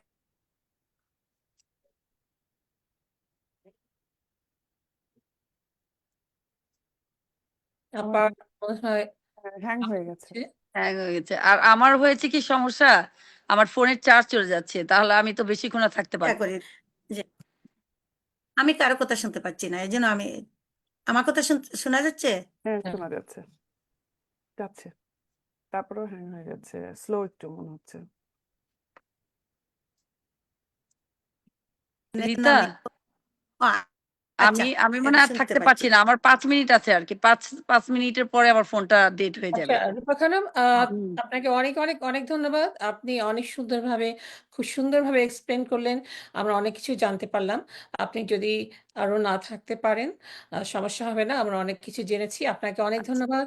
আপনি যদি চান তাহলে যেতে পারেন। আর যদি থাকতে চান আরো 5 মিনিট, আপনি শুনতে পারেন, হ্যাঁ? আমি তাহলে গাড়িতে আমি হাঁটতে হাঁটতে দেখি, গাড়িতে যাই, গাড়িতে চার্জ আছে, চার্জ দিয়ে তারপরে দেখি থাকতে পারি কিনা। আমি বন্ধ করব না, আমি কথা শুনতেছি। বলেন, কথা ওই ফজি আপু আপনি কথা বলেন, আমি হ্যাঁ, শুনছি। আপনাকে অনেক আচ্ছা উপকার আচ্ছা, করলেন। Thank you thank you. আমি হুম। আমাকে দেখতে পাচ্ছি না। আমি আজকে আমার ল্যাপটপ একটু কি যেন করতে মিশন ইয়ে করতেছে, আমি দেখতে পাচ্ছি না আমাকে। যাই হোক, সেটিং এর সমস্যা হচ্ছে। তো আমি ওই যে টিচারকে আমি রেসপেক্ট করি, কিন্তু উনি আমাকে মিস ইনফরমেশন প্রত্যেক সময় দিতেন। তো উনি ভিডিও পাঠান, আমার ছেলে কান্না করছে। একজন মাকে যখন একজন টিচার ক্লাসরুমে কান্না করছে ছেলে, এই বা নিজ সন্তান ভিডিও পাঠায়, তখন তো ওই মায়ের বুকটা দুরু কাঁপে। তখন আমি যেখানে আগের বাসায় থাকতাম, তখন আমার নেহাই সহ্য করতে পারতো না। আমার ছেলে মাঝে মাঝে চিৎকার করতো, ও পুলিশ কল করে দিত। অনেক অনেক মানে হার্ড সময় গেছে আমার। তারপরে ওই সময় আমার মানে খুব একটা অশান্তির মধ্যে ছিলাম যে আল্লাহ, টিচারকে যদি আমার ছেলেটা আজকে, জীবনে তো আমার ছেলে কাউকে টাচ করে না, কোনো সময় কাউকে, আমার দুনো ছেলের মধ্যে কাউকে গুড মারামারি। নাইট। হ্যাঁ, তো এটা করে না কেন? আমি তাড়াতাড়ি গুড আমি নাইট। মেইন টিচারের সাথে যোগাযোগ করলাম। হ্যাঁ, আর উনাকে আমি বারবার কন্ট্যাক্ট করার চেষ্টা করছি যে কি হলো, আপনি কি ঠিক আছেন? উনি দেখি ভিডিও কল দিছে বিকালের দিকে। হ্যাঁ, আমি এইমাত্র হসপিটাল থেকে বের হলাম। আমি বললাম যে আপনাকে খুব বেশি কিছু হয়েছে, আমার ছেলে কি করেছে? উনি হেসে হেসে বললেন, আমি এইমাত্র হসপিটাল থেকে বের হয়েছি। বুঝাই গেল না যে ওনার যে একটা ইমার্জেন্সি কিছু হয়েছে, বা উনি উনি মিথ্যা বলেছেন এই দিন। তো আমি ওই মেইন টিচারকে আমি মেসেজ দিলাম। মেইন ফৌজি টিচার আপু, যখন আপনাকে সবকিছু একটা প্রশ্ন। ওই টিচারটা কি নিউ ইয়র্ক সিটির হ্যাঁ, ছিল? নিউ ইয়র্ক সিটির। আচ্ছা। আর উনার আপনি উনার আর প্রোফাইল আমার কাছে আছে, উনার নাম্বারও আছে, সবকিছু আচ্ছা, আছে। আর যে তো পুলিশকে কল করতো, সেই পুলিশ এসে আপনাকে কি বলতো? ও ওকে। তো ওই নিহাইবার যখন পুলিশকে কল করতো, ও তো পরিচয় দিত না। ও কিন্তু আমাকে ওই আমাদের বিল্ডিং এর ইয়েতে অফিসে ফোন করতো যে ওরা ইয়ে করতো, ওরা আমাদেরকে জিজ্ঞেস করতো কি হয়েছে তোমার ঘরে, বাচ্চা চিৎকার করতেছে, এটা তো কিছু করার নাই। তো এটা তো অন্য ঘর থেকে শোনাই যাবে। তো পুলিশ যখন আসতো, বলতো যে সামওয়ান কল করেছে, তো কি হয়েছে, এখানে কি কোনো মারামারি হচ্ছে বা কিছু। তো অনেক সময় একদিন রিতা পায়, একদিন এসে দেখছে যে আমার ছেলেকে আমি গোসল করাচ্ছি। হ্যাঁ, ওই অবস্থায় তারা দেখেছে, দেখার পরে বলে it's okay mummy, it's okay, this is routine check, the someone call me for this, we came here, don't আমি ওয়ারি। আপনাকে তারা আমাকে ফৌজি আপু, খুব আমি আপনাকে সাহস একটু দিয়ে, ইন্টারাপ্ট করি। সেটা হচ্ছে আমাদের একটু ইন্টারাপ্ট হ্যাঁ, করি। অনেক আমাদের হুম, আরো রোমানা রোজি আপু আছে, আমাদের সুমিও আছেন, আপনার কথা শুনবো। আমি একটু বলি, যারা এখানে দেখছেন আমাদের আজকে টক শোটা, বাংলাদেশের অবস্থা আমি ঠিক জানি না, আই হ্যাভ নো আইডিয়া, কিন্তু আমেরিকাতে কিংবা কানাডা, যে কোনো বাহিরের দেশে যদি কোনো মা বাবা ভাই বোন আমাদের আজকে টক শোটা দেখে থাকেন এবং শামসুন ফৌজিয়ার কথা শুনে থাকেন যে তার বাচ্চাটা শব্দ করেছে বলে, চিল্লাচিল্লি করেছে বলে পুলিশ কল করেছে, এবং টিচারের যে অভিযোগটা তিনি করেছেন, টিচার তাকে ভিডিও পাঠিয়েছে যে আপনার বাচ্চা আমাকে টাচ করেছে, আমি হাসপাতালে যাবে, এবং শামসুন ফৌজে তখন খুব ভয় পেয়ে গেছেন। যদি আপনারা বাহিরের দেশে কেউ দেখে থাকেন, আমি আপনাদেরকে ক্লিয়ার করে let me tell you, এরকম অটিস্টিক, এডিএইচডি, সেরেব্রাল পলসি, যে কোনো ইমোশনাল ডিস্টারবেন্স, আমাদের আরো অনেক ধরনের ক্রাইসিসে আমাদের বাচ্চারা থাকে, এবং তাদেরকে সর্বোচ্চ সেবা দেওয়ার জন্যই আমেরিকা আমাদেরকে বেতন দেয়। আমরা তাদের সেবা দিতে বাধ্য। যদি আপনাদের সন্তান কখনো স্কুলে কোনো ধরনের আচরণ করে, যদি আপনার ছেলে ভায়োলেন্স হয়ে যায়, কাউকে চেয়ার ছুঁড়ে মেরে, কাঁচি দিয়ে কোনো কিছু, স্কুলে যে বই খাতা কাটে ওগুলা দিয়ে যদি অ্যাগ্রেসিভলি কোনো আচরণ করে, তখন আপনার বাচ্চাকে ওরা সোশ্যাল ওয়ার্কারের কাছে নিবে, সাইকিয়াট্রিস্ট কাউন্সেলিং এর কাছে নিবে। তারা দেখবে যে বাচ্চাটা কেন এত বেশি অ্যাগ্রেসিভ আচরণ করছে। সোশ্যাল ওয়ার্কার দেখবে যে মা বাবার সাথে কথা বলে তাকে বিহেভিয়ারাল ম্যানেজমেন্ট কোনো সিস্টেমে দেওয়া যায় কিনা। প্রতিটা স্কুলে বিহেভিয়ারাল ম্যানেজমেন্ট টিচার থাকে, ওরা যদি না পারে তখন সেটারও বিহেভিয়ার ম্যানেজ করার জন্য তাদের ডিটেনশন সেন্টার আছে, যেখানে তারা সাময়িকের জন্য বাচ্চাটাকে পাঠাবে তার আচরণটাকে কন্ট্রোল করতে। তার মানে এটা না তাকে জেলে পাঠাবে, নো, তার আচরণটা কাম ডাউন করার জন্য। কিন্তু কোনো স্টুডেন্ট যদি, আপনার বাচ্চা যদি লেভেল হয়, বিশেষ কোনো ধরনের অক্ষমতা নিয়ে আপনার বাচ্চা যদি লেভেলড হয় যে তার মধ্যে এই অক্ষমতাটা আছে, তাহলে সেই বাচ্চা যদি কাউকে কোনো টিচারকে টাচ করে, সেই টিচারকে কোনো যৌন হয়রানির জন্য টাচ করছে না, সে টাচ করছে তার ওভার স্টিমুলেটিং এর জন্য, তার আচরণের জন্য, তার উত্তেজনার জন্য। কাজে সেই টিচার ভিডিও করুক, হাসপাতালে যাই করুক, সে আপনাকে কিছু করতে পারবে না। No teacher can touch you as a parent, as a special need child parent. So ভয় পাবেন না। টিচার যদি এরকম কিছু করে, আপনারা বলবেন যে ওকে, আমার বাচ্চা মিসবিহেভ করেছে তোমার সাথে, দ্যাটস ফাইন, প্রিন্সিপালের সাথে মিটিং ডাকো, আমি মিটিং এ আসছি। সে যদি হাসপাতালেও যায় যে আপনার বাচ্চা আমাকে টান দিতে, পরে আমার হাড় ভেঙে গেছে, আমি পড়ে গেছি, that's none of your business. বাবা মা হিসেবে এটা আপনার দায়িত্ব না, সেটা স্কুল দেখবে। স্কুল সেই শিক্ষককে ছুটি দিবে, এবং ছুটি দিয়ে সেই বেতন পে করবে। যদি ট্রিটমেন্ট লাগে সেটা সিটি দিবে। ইটস নট ইউ, ভয় পাবেন না। আর যদি পুলিশ কেউ নেইবার কল করে, যদি বাসায় আসে, স্ট্রেট কথা বলবেন যে আমার বাচ্চা special need, so what I can do, that's it. হ্যাঁ, ফোজাপা বলেন। হ্যাঁ, এরপর একটা বলি, তখন আমি যখন মেইন টিচারের সাথে উনি শুনছেন, উনার বলি, উনার নামটা ছিল রমেশ। তো উনি মিস্টার রমেশ, যখন উনাকে আমি টেক্সট দিলাম, উনি সাথে সাথে আমাকে কল দিছেন। আমি ভয় পেয়ে তো উনাকে ইয়ে করছেন। উনি সন্ধ্যার সময় আমাকে কল দিছেন, উনি বললেন যে জীবনেও কাউকে টাচ করে নাই, এটা ইম্পসিবল। আমি ওই টিচারের নাম ছিল তেরেসা। আমি তেরেসার সাথে এখনই যোগাযোগ করছি, এবং পরদিন থেকে উনি ওই যে আমি ক্লাসে গিয়ে দেখলাম যে আরেকটা স্টুডেন্ট নতুন এসেছে, সে অ্যাডজাস্ট করতে পারছে না, ওকে অন্য ক্লাসে দিছেন, এবং তেরেসাকে একদম অন্য জায়গায় পাঠিয়ে দিছেন, আমার ছেলের সাথে না। এরপরে যিনি আমার ছেলের সাথে কাজ করেছেন একদম গ্রাজুয়েশন পর্যন্ত, এত ভালোবেসে কাজ করেছেন, তো মানে আমি কি বলবো, আমি অ্যাপ্রিসিয়েট করি রিয়েলি। ওই যে জিনিসটা আমরা ভয় দেখানো, এটা যেমন বাংলাদেশেও আছে, এখানেও আছে। হয়তো বাংলাদেশের সিস্টেম মানে সেজন্যই অন্যরকম বিষয়টা একটু ক্লিয়ার করলাম। না, আপনি টিচারকে ভয় করবেন না, কারণ আমাদের লাইসেন্স থাকেই আপনাদের উনি উপর। মিথ্যা বলেছেন। আপনারা বাবা মা হিসেবে উনাকে যদি কোনো কাজ করে ধরনের না। কমপ্লেইন করেন, তাহলে সরকার আমাদের লাইসেন্স নিয়ে যাবে। আমাদের থেকে প্রায়োরিটি আপনাদের অনেক বেশি। ফৌজি আপা, একটু ইন্টারাপ্ট করি। রোজি আপু, আপনি কি এখন কথা বলতে পারবেন? হ্যাঁ, এখন শোনা যাচ্ছে? এই যে হ্যাঁ হ্যাঁ, ফৌজি আপু, সুমি, ওনাকে একটু স্পেস দিই আমরা। আচ্ছা, উনি আসলে কয়েকবার অডিওটা ইয়ে করতে করতে, আমাদের রোজি আপু বাংলাদেশ থেকে জয়েন করেছেন। আপু, আপনি আমাদের এই বিউটিফুল ওয়ান্ডারফুল মাগুলোর জন্য, সাহসী লড়াকু মাগুলোর জন্য আপনি কিছু বলেন। সবার জন্য আগে শুভকামনা এবং সবাইকে স্যালুট। কারণ আমি সবসময় বলি, বাংলাদেশ আমি যখন স্পেশাল বাচ্চাদের মায়েদের সাথে বিশেষ করে দেখা হয়, তাদেরকে বলি যে আসলে তাদের জন্য আমাদের অনেক কিছু করার থেকে কিন্তু আমরা কিছুই করতে পারি না। আমাদের জায়গা থেকে আমরা আসলে তাদের জন্য কিছুই করতে পারি না। আর সবচেয়ে বড় কথা যেটা, তারা যে সংগ্রামটা করছেন এটা আসলে সবার পক্ষে সম্ভব না। তাই সবার সাথে যুদ্ধ করে, একমাত্র ঘর থেকে শুরু করে মানে বাইরে পর্যন্ত তাদেরকে সংগ্রাম করতে হয়, প্রতিটা মুহূর্তে তাদেরকে সংগ্রাম করতে হয়। আর একটু প্রেক্ষাপট, আমি বাংলাদেশের প্রেক্ষাপটে একটু বলতে চাই। আমি তো বিভিন্ন বাচ্চাদের সাথে কাজ করি অনেক সময়। তো বাংলাদেশে এখনো ওইভাবে স্কুলিং যেটা আপনাদের আছে দেশের বাইরে, ওই পর্যায়টা এখনো বাংলাদেশে নাই, যার কারণে আমি দেখেছি যে অনেক মায়েদের খুব সমস্যা হয় বাচ্চাদেরকে নিয়ে। স্কুলে নিতে পারে না, হয়তো প্রি স্কুলটা থাকে, এরপরে হয়তো বড় স্কুলে আর মানে ওইভাবে বাংলাদেশ কোনো সুযোগ সুবিধা নেই বাচ্চাদের জন্য, যার কারণে মায়েদের আসলে খুব সমস্যা হয় এই জায়গায় বাংলাদেশে।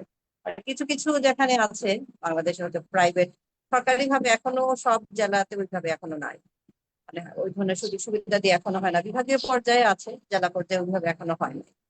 তো বাংলাদেশে যেটা খুব সমস্যা হচ্ছে, বাচ্চাদের শিক্ষার যেটা প্রবলেমটা হচ্ছে, যে বিশেষ করে স্পেশাল বাচ্চাদের, এটা খুব সমস্যা হচ্ছে এখনো। যার কারণে আমি দেখেছি যে অনেক মায়েরা খুব কষ্ট করেন, একটু মানে একটু বড় হয়ে গেলে বাচ্চাদের স্কুলে দিতে পারেন না।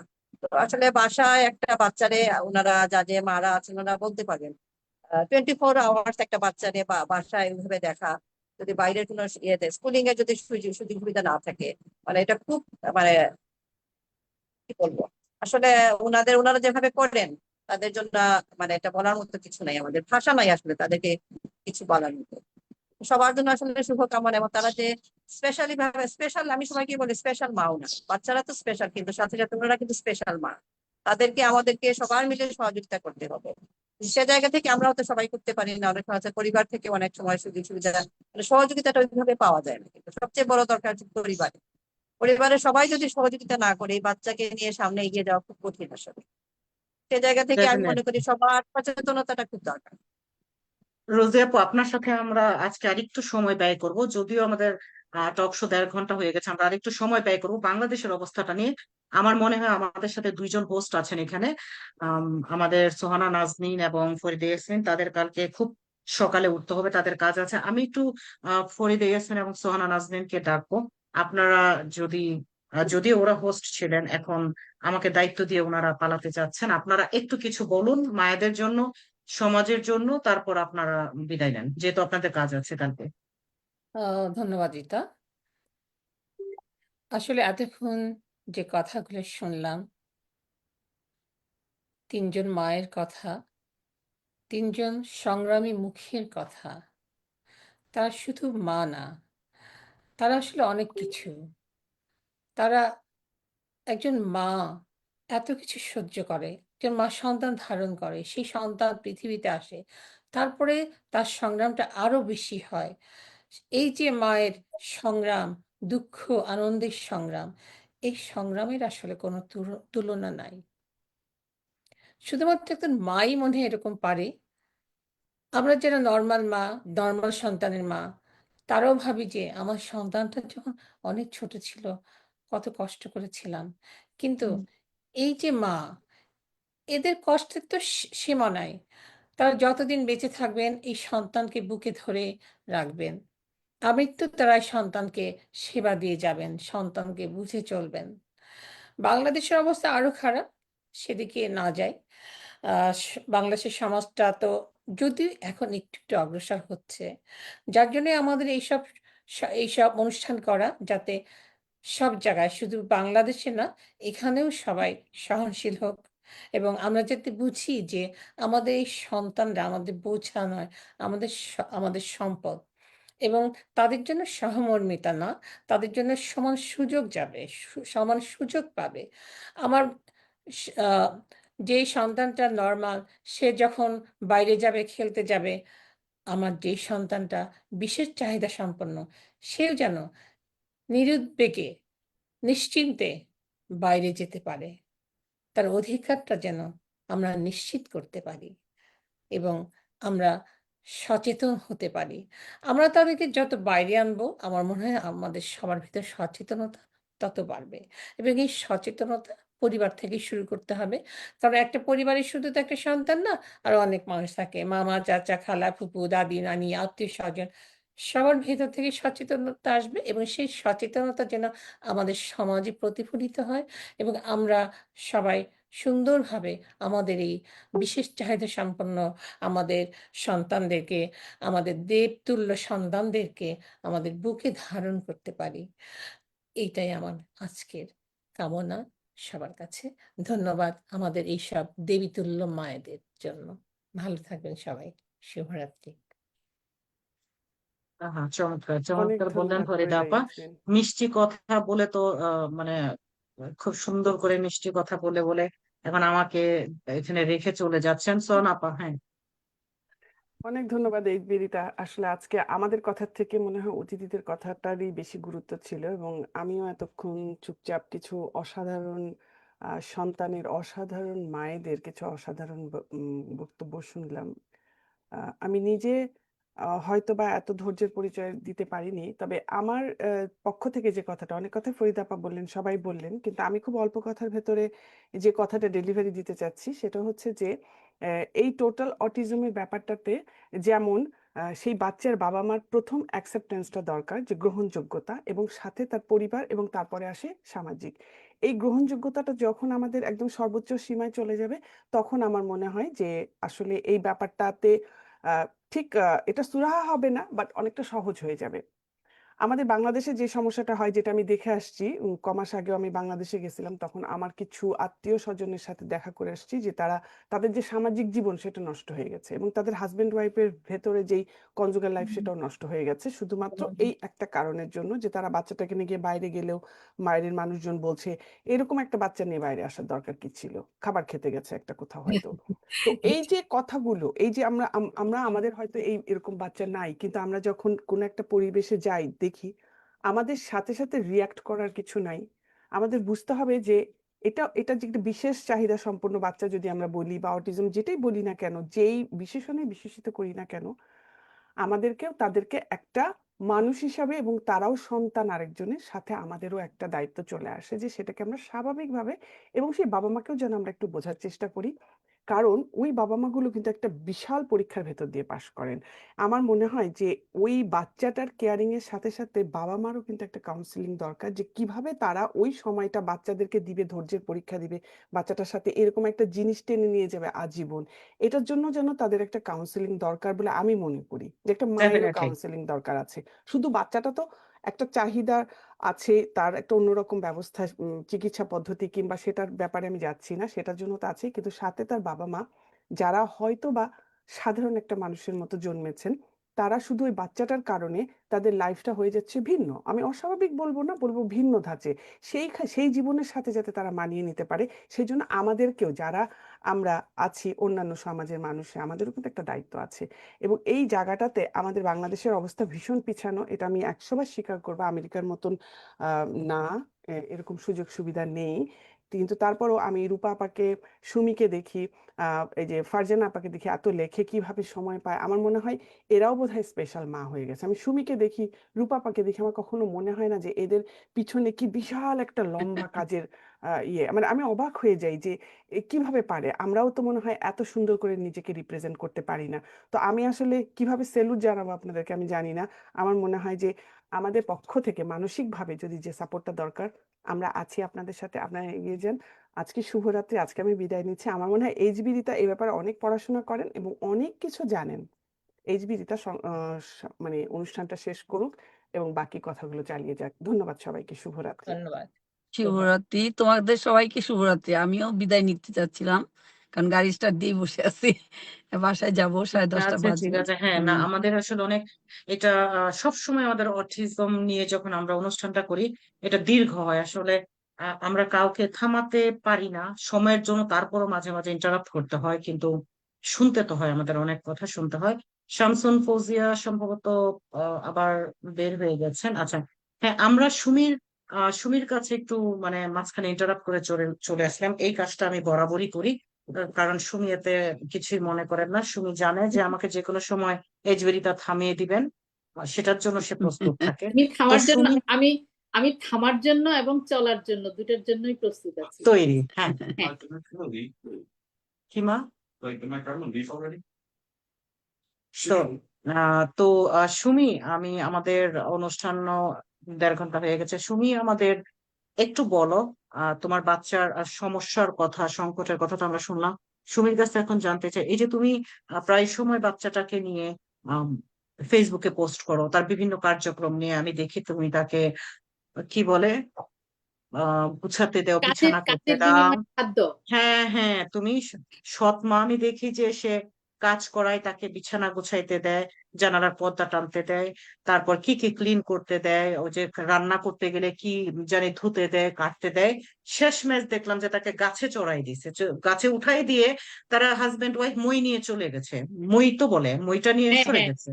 হ্যাঁ, তো এই যে তোমার এই কাজগুলো আমার বাচ্চাটাকে নিয়ে যে তুমি এরকম করো, এটা আসলে একটু শেয়ার করো যে পাবলিকদের সাথে আসলে এই কাজগুলো থেকে সে কেন করো এবং সে কি শেখে।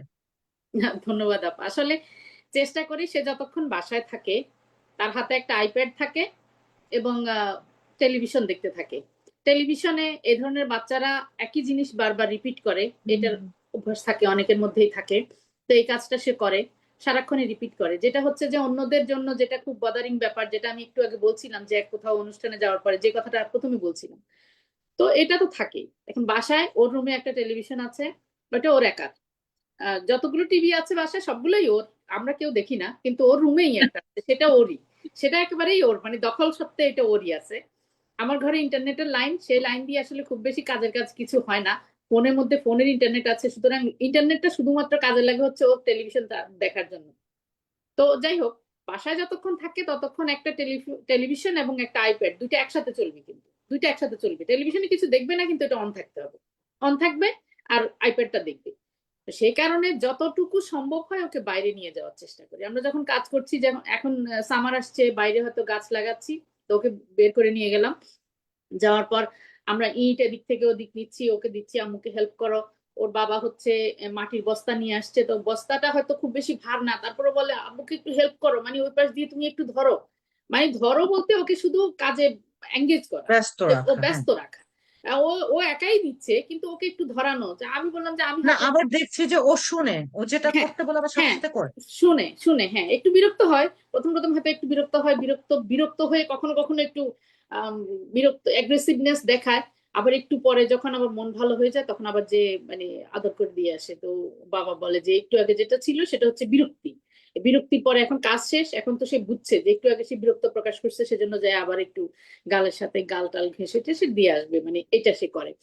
তো এই কারণেই হচ্ছে কালকে হচ্ছে বাইরে যাওয়ার পরে কিছুক্ষণ কাজ করার পরে তো সে বিরক্ত, এবার সে বাসায় চলে আসতে চায়, ভিতরে যাবে, ইনসাইড, সে ইনসাইডে যাবে, দেখাচ্ছে হাত দিয়ে এবং বলতেছে I want go to inside. মানে সে কিন্তু কথা বলতে পারে, কিন্তু খুবই কম বলে, মানে বলে না। তার যেটা প্রয়োজন সেটা সে বলে। তার রিমোট প্রয়োজন, সে যে বাসায় যাবে, আপনার বাসায় গেলে সে প্রথমেই বলবে গিভ মি রিমোট, এটা কিন্তু বলবে, এটা মুখস্থ আছে তার। বা তার ফোন হাতে নিলে গিভ মি পাসওয়ার্ড, ফোনে যে একটা পাসওয়ার্ড থাকে, এগুলো তার মুখস্থ। তার প্রয়োজনীয় কথাটা সে জানে এবং সে বলে, অন্যগুলো হয়তো বলেন। তো যাই হোক, সে এখন ভিতরে আসতে চায়, তো তখন আমি বললাম যে গাছে উঠিয়ে দাও। বলে যে হ্যাঁ গাছে উঠিয়ে দাও, গাছের মধ্যে গাছে উঠিয়ে দাও, 2 মিনিট থাকুক ওখানে, তারপরে নেমে চলে যাবে। তো ওর পরে গাছে উঠিয়ে দেওয়ার পরে আমি তো, এটা কি করলা, গাছে উঠাই মহিষারায় নিয়ে গেলা, তুমি তো একটা, এইটা ছবি তুলে রাখি আমি, যে গাছে ছেলেদের গাছে উঠাই দিয়ে মহিষারায় নিয়ে গেল বাপে, এখন এটা কি করা যায়, আমি যে এখন নামবে কিভাবে। বলে ও তো এখান থেকে লাফ দিবে, যায় হাত ধরলো, ওকে এরকম করে হাত ধরলো, তখন ও লাফ দিয়ে নেমে গেল। তো যাই হোক, এই সব কাজগুলো ওকে করাই এবং চেষ্টা করি ওকে করানোর জন্য। তো একটু আগে ওই যে কথাটা আমরা বারবার ঘুরে ফিরে যে কথাগুলোতে আমরা চলে আসি, সেটা হচ্ছে যে অনেকের কাছে এরকম মনে হয় যে, বা আড়ালে আবডালে এরকম কথা শুনি যে, মানে এইরকম একটা ছেলে, তাকে নিয়ে আবার প্রতিদিন পার্কে যাওয়ার শখ হয়, শাড়ি পরতে ইচ্ছে করে, গয়না গাটি পরে বাইরে যেতে ইচ্ছে করে, কিন্তু কোনো এগুলো নেস্টি কথাবার্তা, এগুলো আমার জাস্ট করে না, এগুলো আমার করে এবং এগুলো আমি করতেই থাকবো। কারণ হচ্ছে আমার বাচ্চাটার জন্য আমাকে আরো অনেক দিন বাঁচতে হবে, এবং সেই কারণে এগুলো আমি কন্টিনিউ করতে থাকবো। এই কথাগুলো যারা মানে বলে, বলতে কি, এগুলো হচ্ছে বাইরে, ওইগুলো হচ্ছে টিপ্পনি, এগুলো তো কেউ সামনে বলে না, কিন্তু কোথাও না কোথাও বলে, যেগুলো আবার কানে চলে আসে। তো যাই হোক, আমি অনেকক্ষণ তো কথা বললাম। আমি একটা ওই আমরা এতক্ষণ ধরে যে সমাজের অ্যাকসেপ্টেন্স, সমাজের কথাগুলো বলছিলাম, আমি একটা ছোট্ট জিনিস পড়ি, আমার এটা লেখা। আমি, আমার খুব ইচ্ছে আছে, যদিও আমার এটা নিয়ে আমি লিখছি। আমি এই স্পেশাল, মানে শুধুমাত্র আমার বাচ্চাটাকে নিয়ে লেখা লেখা দিয়ে আমি একটা বই প্রকাশ করব কিছুদিন পর, হয়তো চমৎকার, এখনই হবে না, হয়তো শুধুমাত্র ওকে চমৎকার। নিয়ে লেখা, সবগুলোই ওকে এটা নিয়ে। এটা প্রতিটা মা যারা লেখালেখির জগতে যুক্ত, আমি বলবো প্রতিটা মায়ের এই একটা পাণ্ডুলিপি রেডি করা অতীব জরুরি। তাহলে প্রতিটা বাচ্চার, প্রতিটা মায়ের স্ট্রাগল কৌশল, বাচ্চাদেরকে লালনের কৌশল এবং সিস্টেমেটিকলি, এটা সব থেকে উপকারী একটা কাজ, এটা আমি যদি করতে আমি পারেন। আমি এটা ওই যে আমরা এতক্ষণ যা বলছিলাম সেই কথাটার প্রতিধ্বনি আমি লেখাতে পড়া শোনাচ্ছি। লড়াইটা একার, লড়াইটা আমার একার। তুমি পথে এসে দাঁড়ালে, হাত দুটো বাড়ালে, চোখ দুটো প্রসারিত করলে দেখার, আমার পথ কমে আসে, কিছুটা সময় বাঁচে, সম্ভাবনা তৈরি হয় আশ্বস্ত থাকার। যদিও জানি লড়াইটা আমার একার। আমায় অপয়া বলে এ সমাজ, তুমি আশীর্বাদ পুষ্ট বললে, মায়ার দৃষ্টি মেললে, প্রতিবাদে তুললে ক্ষীণ আওয়াজ। আমার কিছুটা স্বস্তি জোটে, কিছুটা শঙ্কা কাটে, কিছুটা সহজ হয় এ দুর্বুদ্ধ কাজ। যতই অপয়া অসুচি বলুক এ সমাজ। দিনের আলোর পরে রাতের আধার, তুমি দ্বীপ জেলে দিলে, ভালোবেসে বুকে নিলে, অভয় সঙ্গী হলে সকাল দেখার। আমার ফিরে সম্বিত, দৃঢ় হয় সাহসের ভিত, আত্মবিশ্বাস জাগে নতুন স্বপ্ন আঁকার। তবু জানি লড়াইটা আমার, শুধু আমার একা। অসংখ্য ধন্যবাদ সুমি। আমি কবিতাটা পড়েছি, আপনার টাইম লাইনে আমি কবিতাটা পড়েছি। মানে কি বলবো, আসলে এই যাত্রার লড়াইটা মায়েদের একাই। চমৎকার একটা কবিতা। আমি যখন কবিতাটা পড়ি তখনই আমার মনে হলো যে ইটস সামথিং ডিফারেন্ট। তারপরেও যতটা সাহস নিয়ে, যতটা ধৈর্য নিয়ে এই যে আমাদের মায়েরা বাচ্চাগুলোর কে মোকাবেলা করে যাচ্ছে, এটা অনেক কিছু। মানসিক শক্তিটা ধরে রাখা অনেক অনেক বড় কিছু। কারণ আমাদের মানসিক শক্তি যখন নষ্ট হয়ে যায়, আমরা লড়াই করতে পারি না। রোজিনা আপু, রোজি আপু, আপনাকে আমি ধরে রেখেছিলাম একটার জন্য। সেটা হচ্ছে যে এই যে আপনি তো শুনলেন আমাদের যেই মায়েরাই আজকে কথা বলেছে, সবাই কিন্তু আমাদের প্রবাসের। কানাডা থেকে আমাদের শম্পা আপা, বাকি রূপা, ফৌজিয়া আপা, সুমি আপা, ওরা হচ্ছে আমাদের নিউ ইয়র্ক থেকে। আপনি ওদেরকে চিনেন। তো তারা যে, তাদের যে গল্পটা এখানে তারা শেয়ার করলো, আমার মনে হয় যে বাংলাদেশের গল্পটা আরেকটু কঠিন। কারণ এই যে, হ্যাঁ, তাই না? কারণ ওরা কিন্তু এখন এই যে চ্যালেঞ্জ করতে পারে, চ্যালেঞ্জ করতে পারছে পরিবার থেকে, বাংলাদেশ। বিশেষ করে পরিবার থেকে দেখা যায় অনেক সময় সহযোগিতাটা তারা পায়। মানে পরিচিত অনেকজন আছে, দেখা যায় যে ওর বাচ্চাটা একেবারে প্রায় 22 বছর হয়ে গেছে, একেবারে বিছানায়। তো দেখা যায় বলবে যে মানে খুব খারাপ লাগে ওর জন্য, যে সব জায়গায় যেতে পারে না, তো বাচ্চাটাকে তো নিয়ে বের হতে পারে না, এবং ওর আম্মা আপা ছাড়া বাকি কেউ মানে খুব একটা সহযোগিতা করে না। ওর যে একটা কাউন্সিলিং দরকার, ওর একটা রিফ্রেশমেন্ট দরকার, সে জায়গাটা কেউ বুঝে না আসলে। মায়েদের জন্য কিন্তু এটা একটা বিশাল একটা বিষয়, তাদের জন্য একটু রিফ্রেশমেন্ট দরকার, তাদেরও একটু স্পেস দরকার, একটু মানে এই জায়গা থেকে নিজেদেরকে একটু বের করে নিয়ে আসতে হবে, যে এই জায়গাটা থেকে আসলে বাংলাদেশের মায়েদের খুব প্রবলেম হচ্ছে। আর পরিবার থেকে যদি অ্যাকসেপ্ট না করে সহজভাবে, তখন তো আরো কাজ মানে তাদের জন্য মানে কঠিন হয়ে যায় এই জায়গাটা। পরিবারের সাথে তারপর কাজ করা, বাচ্চাকে তো প্রচুর সময় দিতে হয়। সে জায়গা দেখা যায় যে তারা হিমশিম খেয়ে যায়। আমাদের নিজেদেরও খারাপ লাগে, যে কারণ পরিবার যদি ওইভাবেই নিয়ে না করে, আমরা যখন বলতেও যাই, পরিবার ওইভাবে রিয়াক্ট করে, নেগেটিভলি নেয়। এই জায়গাটা ভালো চোখে অনেকেই দেখেন। এখন অবশ্য অনেক পরিবর্তন হয়েছে, অনেক স্কুল হয়েছে, বা অনলাইনে ক্লাস করে অনেকেই যায়, কিন্তু সে জায়গা থেকে স্কুলগুলো অনেক তো রোজে আপু, সেইখানে মনে হয় যে সবার জন্য স্কুলগুলো সহজলভ্য না। যাদের আর্থিকভাবে যারা সচ্ছল তারাই যেতে পারে। কোনো সরকারি পক্ষ থেকে কোনো ফ্রি প্রোগ্রাম, কোনো স্কুল সুবিধা কি আছে এই বাচ্চাদের জন্য? বিভাগীয় পর্যায়ে এখন ইনক্লুসিভ স্কুল বলে তারা একটা প্রোগ্রাম শুরু করেছে ওই জায়গায়, এবং আচ্ছা, তাদের জন্য আলাদা কারিকুলাম এবং আলাদা অনেক কিছু আস্তে আস্তে হচ্ছে। যেমন ডাক্তার আছেন, এখন প্রতিটা সরকারি হসপিটালে একজন ডাক্তার আছেন। আর ডাক্তার ওই যে দেখার জন্য যে তার অটিজমটা কোন পর্যায়ে আছে, প্রতিটা আচ্ছা। হসপিটালে একজন ডাক্তার আছেন, ওইটা দেখেন। এমনিতে বাইরেও এখন অনেক ডাক্তার এটা মানে এই জায়গাটা কাজ করেন। আর স্কুল বলতে সরকারি স্কুল বিভাগীয় পর্যায়ে আছে, জেলা পর্যায়ে ওইভাবে এখনো নাই, মানে একবারে উপজেলা পর্যায়ে তো ওইভাবে নাই আর কি। মানে স্কুলের ওটা যে খরচটা, ডাক্তারের খরচটা এটা সরকার বহন করে? এটা সরকারি ভাবে ডাক্তারও আছে, এবং তাদের যে আচ্ছা থেরাপি গুলো দেওয়া হয় ওগুলো আছে, সরকারি ভাবে আছে। জেলা আচ্ছা পর্যায়ে গুলাতে আছে, বিভাগীয় পর্যায়ে স্কুল গুলো ভালো আছে অনেক। আর বেসরকারি পর্যায়ে যেগুলো আছে, কিছু আছে, যেমন আমি একটা স্কুলের সাথে যাই, এখানে মানে টিচারদের যে বেতন আছে এখানে বা সরকার থেকে কন্ট্রিবিউট করা হয়, 25% মানে গভর্নমেন্ট থেকে দেয় ওইটা, টিচারদেরকে একটা স্যালারি দেয় তারা ওইখানে। আচ্ছা আর আচ্ছা কারিকুলাম 77টা স্কুল আছে, তো আমি একটা স্কুলের সাথে যেখানে যাওয়া বললো যে আপা আমরা 77টা স্কুল মিলে একটা কারিকুলাম, মানে সবাই যাতে একই জিনিস পড়তে পারে, বাচ্চারা যারা পড়াশোনা করতে চায় আর কি, করতে পারে শেষ আছে সেই জায়গা থেকে। তো এইভাবে চেষ্টা করা হচ্ছে আস্তে আস্তে, মানে হয়তো আরো সামনের দিকে যাবে আর কি, কারণ এখন অনেকেই তো আসলে সচেতন হচ্ছে, যারা কাজ করতেছে বাচ্চাদেরকে নিয়ে, যারা অটিজম নিয়ে কাজ করে, আহ, অনেক চেষ্টা করতেছে যাতে আর একটু বের হয়ে যায়। গভর্নমেন্ট থেকে অনেক চেষ্টা করা হচ্ছে, হয়তো সামনের দিকে আরো হবে আর কি। এবং আমাদের আর আমি যে হ্যাঁ যে হ্যাঁ স্কুলগুলোতে, যে বিশেষ চাহিদা সম্পন্ন বাচ্চাদের যে স্কুলগুলোতে যে শিক্ষকগুলো, আমি আরেকটা জিনিস একটু জানতে বুঝতে চাই। আমাদের স্পেশাল এডুকেশন এইখানে বাইরের দেশগুলোতে জেনারেল এডুকেশন কিংবা স্পেশাল, যে কোনো শিক্ষক মানেই তোমাকে মনোবিজ্ঞান তোমাকে অধ্যয়ন করতে হবে, কারণ তুমি যদি সাইকোলজি না পড়ো, একটা বাচ্চার সাইকোলজি তুমি বুঝবা না, তাকে কিভাবে শেখাবা? তো স্পেশাল এডুকেশন আমাদের সাইকোলজিটা আরো বেশি পাঠ করতে হয়, কারণ তাদের প্রতিটা নিঃশ্বাসে নিঃশ্বাসে বুঝতে হয় যে তাদের ব্রেইনে কি চলছে, তাদের মনে কি চলছে।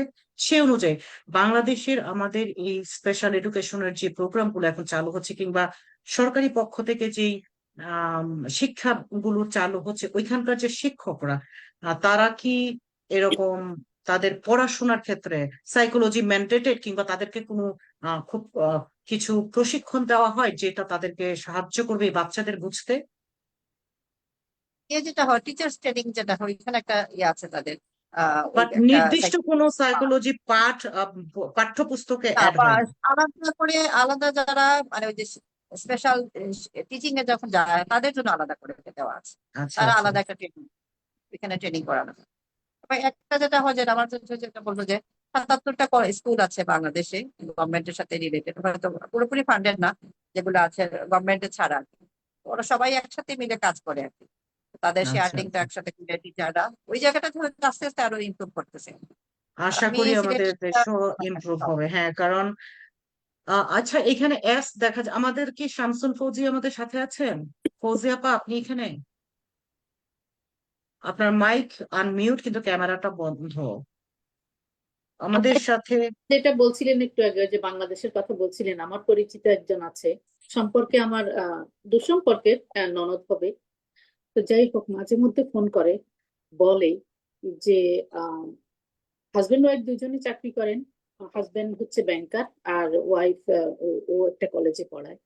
কলেজে আসলে দুজন যখন জব করি, বাচ্চাটাকে নিয়ে, যে ওর বাবা মা কেউ নেই, বাবা মা কোভিড এর সময় দুজনেই মারা গেছেন খুব অল্প দিনের ব্যবধানে। যাই হোক, আমার মামা শ্বশুর আর মামা শাশুড়ি, মামি শাশুড়ি, তো বলে মাঝে মধ্যে ফোন করলে বলে যে আসলে ভাবি, তোমরা তো ওখানে স্কুলে দিয়ে অন্তত 8 ঘন্টা নিশ্চিন্তে থাকতে পারো, যে স্কুলে আছে এই সময়টা নিশ্চিন্তে থাকতে পারো, যে আমার কাজের জন্য মানে ওর ওর যে 2 দিন কলেজে ক্লাস থাকে, সে 2 দিনের জন্য বাচ্চাটাকে কোথায় রাখবে, কার কাছে রাখবে, এই জিনিসটা নিয়ে যে কি পরিমাণ সমস্যা করতে হয়। তো বলে যে ঢাকায় স্কুলে দিব, মানে সেরকম স্কুলে দিব, কিন্তু ঢাকাতে যে স্কুলে দিয়ে নিয়ে আসা, ওরা কুমিল্লাতে থাকে। তো যাই হোক, অনেক এই জিনিসটা আসলে সব বিশেষ করে বাংলাদেশে যারা আছে তাদের মধ্যে অনেকের মধ্যেই আহ, দুজন যখন পরিবারের সদস্য, হাজবেন্ড ওয়াইফ দুজন, সাথে হয়তো একটা বাচ্চা আছে, ওই বাচ্চাটা স্কুলে চলে যায়, তখন স্পেশাল নিড এই বাচ্চাটাকে কার কাছে রাখবে, এই জিনিসটাই তাদের জন্য অনেক বড় একটা মাথা ব্যথার বিষয় হয়ে দাঁড়ায় আসলে। অবশ্যই এটা বাংলাদেশের ক্ষেত্রে আরো অনেক ধরনের ক্রাইসিস আছে। অনেক ধরনের। শম্পা আপু, আমাদের আর হাতে 5 মিনিট আছে। শম্পা আপু, আপনি অনেকক্ষণ ধরে আছেন, আমাদের দর্শকদের জন্য আপনি একটু সংক্ষেপে কিছু বলেন। শুনছিলাম, খুব ভালো লাগছিল। একটাই বিষয়ে বলার আমার, যে সচেতনতার জায়গাটা আমাদের সৃষ্টি করতে হবে, এবং আমরা যেমন প্রতিটা মানুষ পৃথক, আলাদা, শারীরিক গঠনে মানসিক গঠন আলাদা, ঠিক সেভাবে আমরা সেই সহজাত সত্যটাকে কিন্তু মেনে নিই যখন দেখি দুটি মানুষ আলাদা, শারীরিকভাবে বা মানসিকভাবে আলাদা। তাই অটিস্টিক বাচ্চা বা নিউরোডাইভার্সেন্ট বাচ্চা বাচ্চা বা মানুষদেরকে ঠিক সেভাবে আমার দেখতে হবে। তারাও একটি স্বতন্ত্র বৈশিষ্ট্যের অধিকারী। আমাদের মধ্যে যারা শিক্ষিত সচেতন বাবা মা আছেন বা মানুষ আছেন, আমরা কর্মরত আছি বিভিন্ন জায়গায়, তারা যদি এইসব বাবা মার দিকে, এইসব সন্তানদের দিকে একটু সহমর্মিতার দৃষ্টিটা প্রসারিত করেন, আমার মনে হয় সর্বক্ষেত্রে একটা আলো জ্বলে উঠতে পারে এবং তাদের যে সুপ্ত প্রতিভাগুলো বিকশিত হতে পারে। এবং সুমি আপা যেটা বলছিলেন, এই অভিজ্ঞতাটা আমারও অনেক হয়েছে, নখ কাটার অভিজ্ঞতা।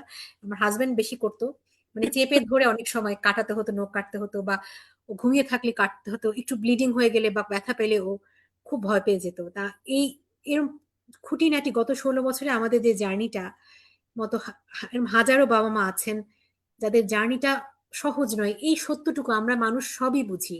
মানুষ তো আশরাফুল মাখলুকাত, সৃষ্টি সেরা জীব।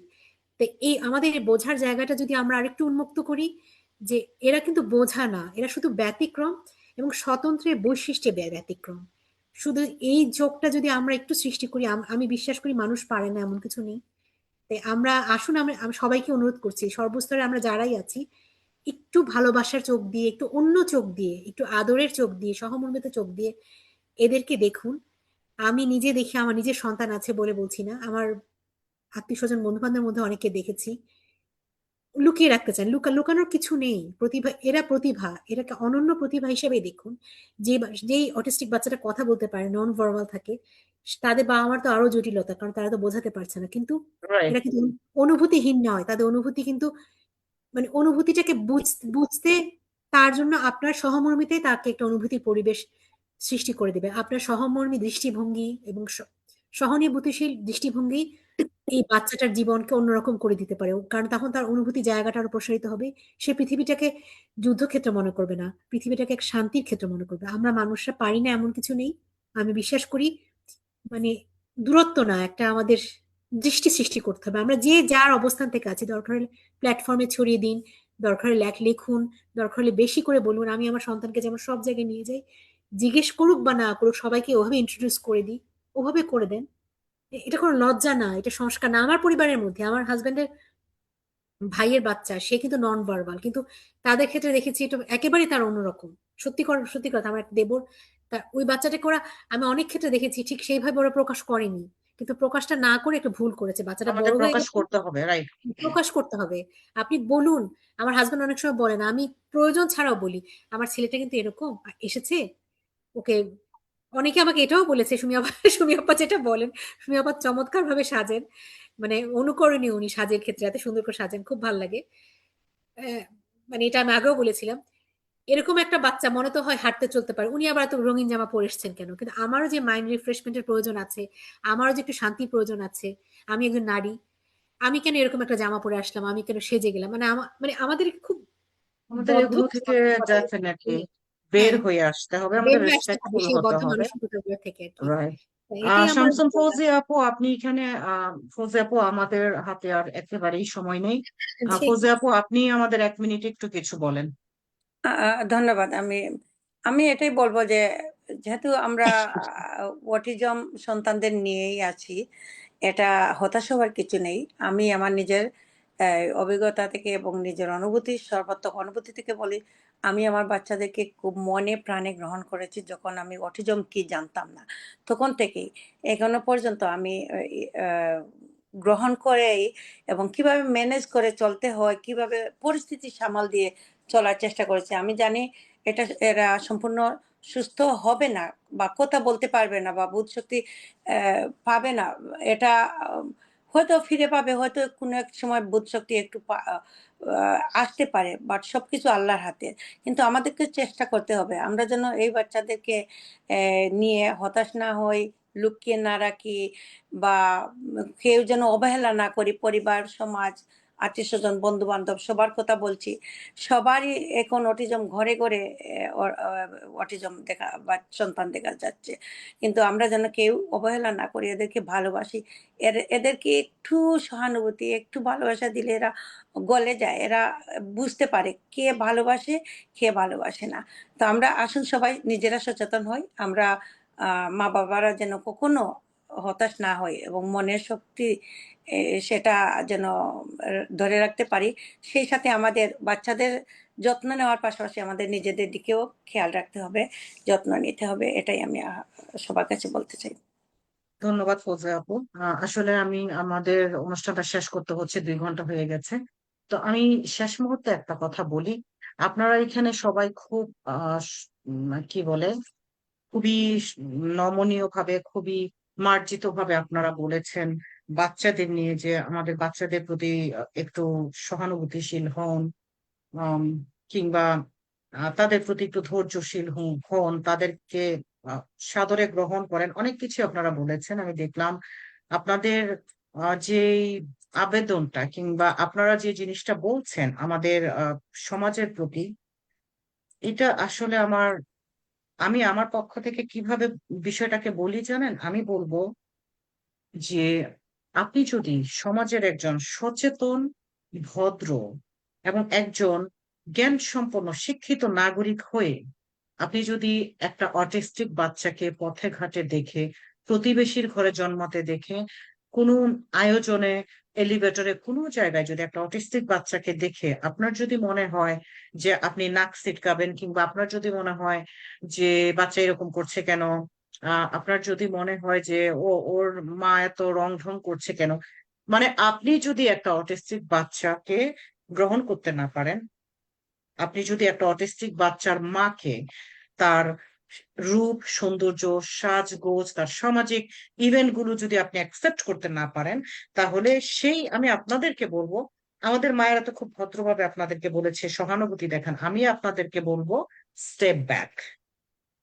আমি আপনাদেরকে এত ভদ্রভাবে বলবো না, আমি বলবো স্টেপ ব্যাক। আপনারা যদি তাদের অ্যাকসেপ্ট করতে পারেন, আপনারা যদি মনে করেন যে এটা আপনার দায়িত্ব, অ্যাকসেপ্টেন্স, ইটস ইউর রেসপন্সিবিলিটি, এটা করুণা নয়।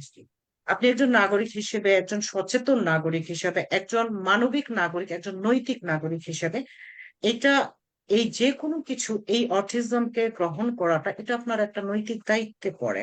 আপনি সেটা যদি করতে না পারেন, that's fine, it's absolutely you, আপনি সরে যান। কিন্তু আপনি যদি মনে করেন যে না, তাদের প্রতি আপনি বিরূপ কোনো ধরনের মন্তব্য করবেন, তাহলে এটা আপনার জীবনের সব থেকে চরম একটা ভুল সিদ্ধান্ত, এবং এটার জন্য আপনাকে পস্তাতে হবে একদিন, এটার জন্য আপনাকে একদিন কৈফিয়ত দিতে হবে। তো আমি বলবো আমাদের বাংলাদেশের মায়েরা কিংবা আমাদের বাহিরের জগতের মায়েদের মধ্যে পার্থক্য আছে। এই যে আজকে আমাদের যেই মায়েরা এখানে কথা বললো, তারা সাহসের সাথে কথা বলতে পারছে, কারণ এটার একটা কারণ হচ্ছে তারা একটা নিরাপদ দেশে বাস করে, একটা নিরাপদ সোসাইটিতে বাস করে। এখানে আমরা আমাদের প্রেসিডেন্টকে গালি দিতে পারি, এফ ওয়ার্ড বলতে পারি। এখানে আমরা আমাদের হাজবেন্ড চলে গেলে আমরা বলতে পারি ও ইটস ওকে, কারণ আমরা জানি আমাদের এখানে না খেয়ে মরতে হবে না। হাজবেন্ড চলে গেলে আমরা জানি আমাদের এখানে সুযোগ আছে, আমরা নিজেকে বিকশিত করতে পারবো।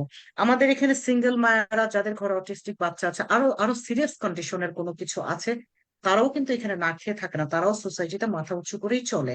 কারণ আমাদের এখানকার বাহিরের দেশের সমাজটা, কর্মসংস্থান, আমাদের সুযোগ সুবিধা, আমাদের মানবিকতা একটু ডিফারেন্ট বাংলাদেশের থেকে। সেই তুলনায় বাংলাদেশের মায়েরা এই ধরনের বাচ্চাদের অনেক সাফার করে। আমি জানি, আমার নিজের ফুফাতো বোন একটা 9 বছর পর অনেক কবিরাজ টবিরাজ ডেকে কিভাবে একটা বাচ্চা হলো। তার বাচ্চাটা টোটালি অনেক ধরনের কমপ্লিকেশন ছিল, তার মতো অটিজম ছিল সিভিয়ার, শারীরিকভাবে প্রতিবন্ধী ছিল। আমার মনে আছে আমি তখন অনেক ছোট, আমার ফুপা তাকে একবার নৌকায় করে নিয়ে নদীতে ফেলে দিয়েছিল, সেখান থেকে বেঁচে গেছে। তার মা, আমার ফুপু, কোনো রকমে নিয়ে আসছে, ইচ্ছে করে নদীতে ধাক্কা দিয়ে ফেলে দিয়েছিল। আমার সেটা মনে হলে এখনো কষ্ট লাগে। তারপর বাচ্চাটাকে আমার ফুফাতো বোন, আম, মানে আমার ফুফাতো বোনের হাজবেন্ড, সরি ফুপা না, ফুফাতো বোনের হাজবেন্ড ফেলে দিয়েছিল। তো ফুফাতো বোন খুব কষ্ট করে বাচ্চাটাকে অনেক বছর লালন পালন করেছেন, শেষ পর্যন্ত বাচ্চাটা মারা যায়। তাকে আমার ফুফাতো বোনের হাজবেন্ড বাচ্চাটাকে মারতো, প্রায় সময় বলতো এটা মরে না কেন। আমি দেখেছি, আমি তখন খুব ছোট, আমি তখন স্পেশাল এডুকেশন, স্পেশাল নিড বাচ্চা সম্পর্কে কিছুই জানি না। আমি তখন বাংলাদেশের স্কুলে পড়ি, সম্ভবত আমি ক্লাস 6-7-এ পড়ি। কিন্তু তখন থেকে আমার ভিতরে এই জিনিসটা খুব কষ্ট লাগতো। এই দেশে আসার পর পড়াশোনা, চাকরি আরো বেশি আমি জেনেছি। তো আমি আপনাদের বলবো, প্লিজ আপনারা এই ধরনের কোনো ধরনের মানসিকতা নিয়ে আপনারা কাজ করবেন না। একটা বিশেষ চাহিদা সম্পন্ন বাচ্চা মানে এটা মায়ের দোষ না, এটা আপনারও দোষ না। It just happen. তাদেরকে সহযোগিতা করুন। আর পরিবারে অনেক পরিবারে শ্বশুর শাশুড়ি ননদ দেবর ননাস ওরা এই জিনিসটাকে বিরূপ ভাবে নেয়, হাজবেন্ড সহায়ক হলেও তার পরিবারের মানুষগুলো এটাকে বিরূপ ভাবে নেয়। তাদেরও অনুরোধ করব যে কিছুটা মানবিক হন, কিছুটা নৈতিক নৈতিক বোধটাকে জাগ্রত করুন। আপনাদের তাদেরকে আমি বলবো না, আমি আবারও বলি, আমি আপনাদেরকে বলবো না যে না আপনি সহমর্মিতা দেখান, আপনি করুণা দেখান, অ্যাকসেপ্টেন্সটা আপনার খুব জরুরি। It's up to you. আপনি যদি করতে না চান, সহযোগিতা করতে না চান, ইটস ফাইন।